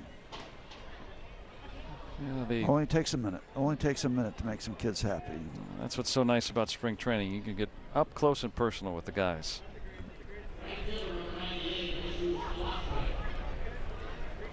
Richard Rodriguez, the 7th Pirate pitcher today.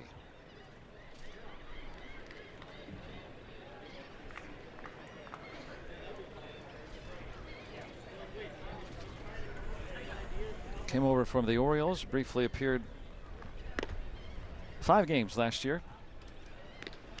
Minor league free agent.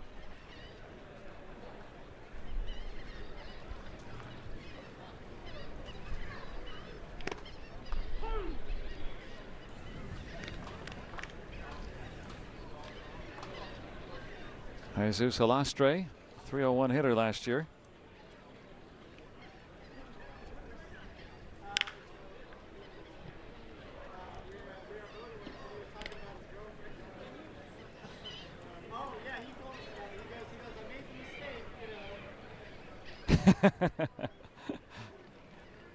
Trying to pretend the camera wasn't there. That's funny.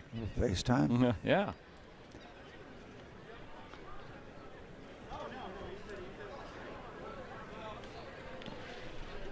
Checked his swing. Rodriguez in camp as a non-roster invitee, and you get to this point of spring training.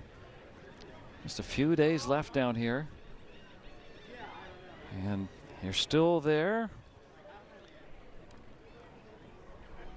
Who will the Pirates keep? Bell's going to need Rodriguez's help. He's got to get over. And Alastre called out. And Josh Bell will not go any further this season to get a ball than he just went on that one. Oh, I hate to see somebody get hurt. Alastre pulling up there. Let's see Bell already Look, playing. he's already wide, and he's going further, and he leads him, okay, but it's a low throw, and that was a really good job by Rodriguez to stay with it. You want that feed chest high because you're running, you're looking for the base, you're looking for the ball. There's a lot of things going on. If you can get a ball that you can handle, get that early, then find the base, you're better off. That was a good play by the pitcher. And Josh has done some good job in his feeds to pitchers covering, and I think he's done a lot of it when he's not needed to, just to get that repetition, that feel of doing it. Even he could take the play easily himself. Why not work on it? Why not? It's automatic if you can take it yourself during the season, and you will. You should. But during spring training, get the feel of working with those pitchers coming across. And with your second baseman too, to know what balls the second baseman can get to. But Kevin Kramer, of course, not normally alongside Bell. He's usually got Jay Hay over there, or maybe Adam Frazier, Sean Rod. There's Kramer. Let's see what he can do. What a play by Kevin Kramer. Wow, he wound up just short of the outfield grass at shortstop by the time he got rid of his or stopped running. That was a fabulous play. Watch this. Across second, back there, almost from the grass and back of shortstop position. That is as good as it gets. That's some fantastic range by Kramer. And the throw, just to have the accuracy of the throw. Very impressive. Neat to watch. Second round pick of the Pirates 3 years ago.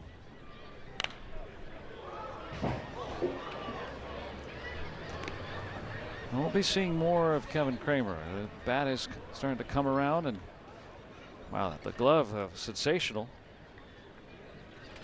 Normally a shortstop.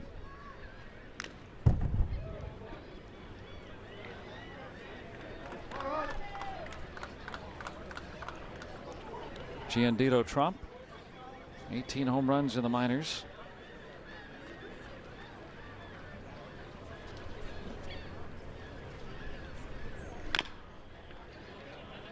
And Rodriguez ahead of him.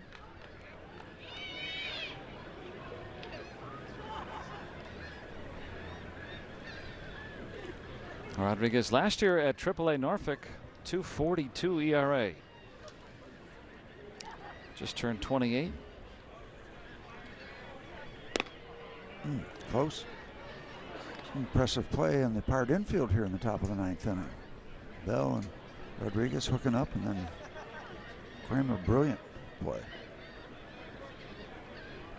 Yeah, that's sensational as he's still learning second base. He used his shortstop instincts there. I would imagine that's an easier transition than pretty much any other position change, right? A shortstop moving to second base. Yeah, the big difference is the way you do the pivot. You know, the double play work on a double play opportunity, and figuring out where to go on your relays. Yeah, those middle infielders can do that. How you want to handle second base on the double play.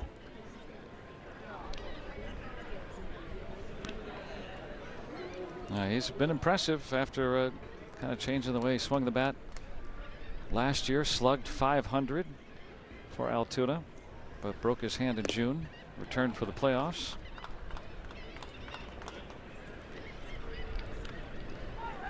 '24-year-old out of UCLA. Now, that's another fun part about spring training too, is you get to see some of these guys. And strike 3 call. 1-2-3 inning for Richard Rodriguez. Last chance for the Buccos, down a half dozen.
Trail at 8-2. Big difference today. The home runs by Michael Franco, a 2-run shot in the 4th, a grand slam in the 5th.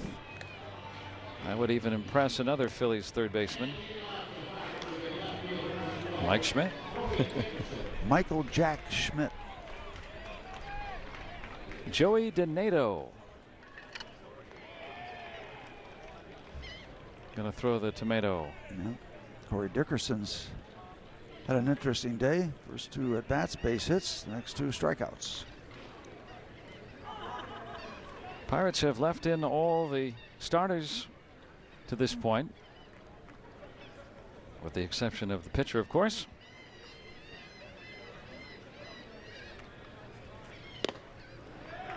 Pirates trying to extend their guys a little bit. Crossfire to Corey Dickerson from Donato.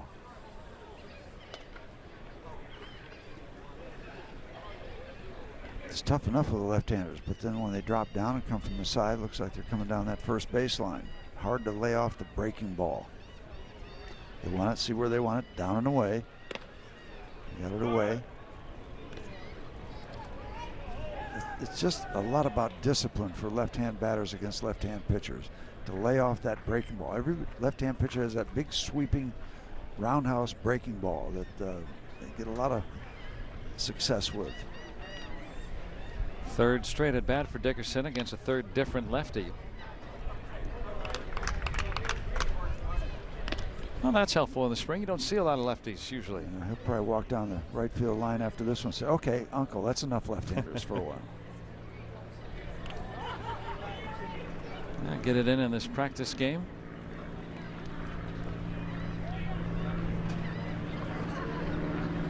Donato out of Indiana University, John Wayner's alma mater.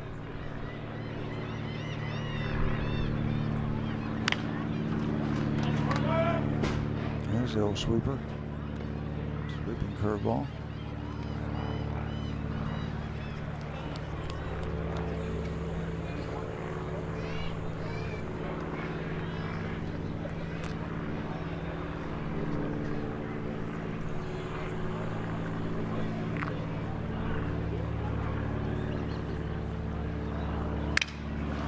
Busted his bat. And Donato. See, pitchers can catch pop-ups. Most of the time. He had no choice. Most of the time, if there's any height, get away from the action and direct some traffic. Get out of the way, direct some traffic. Now Starling Marte singled his last trip.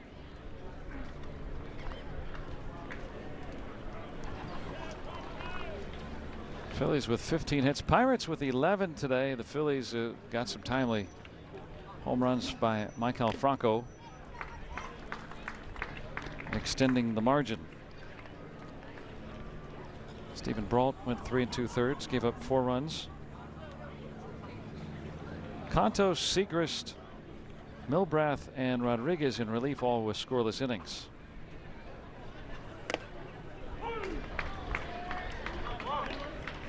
Yeah, it is a funny looking scoreboard because not much happening for the Phillies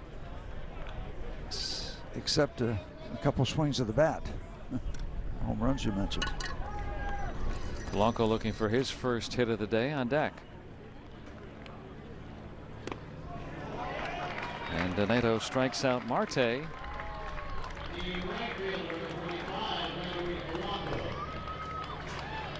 Well, the Pirates will be able to exact some revenge against these Phillies. They'll see them again.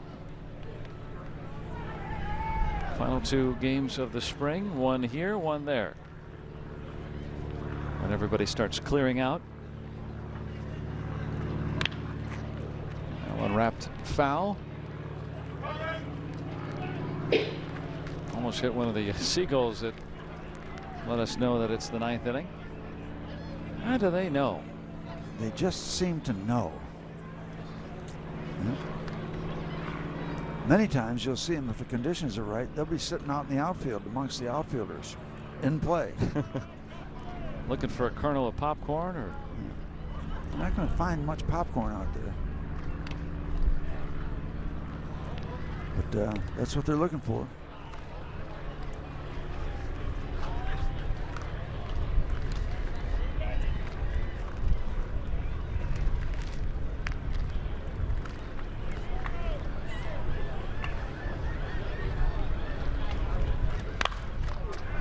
Well, there's a can of corn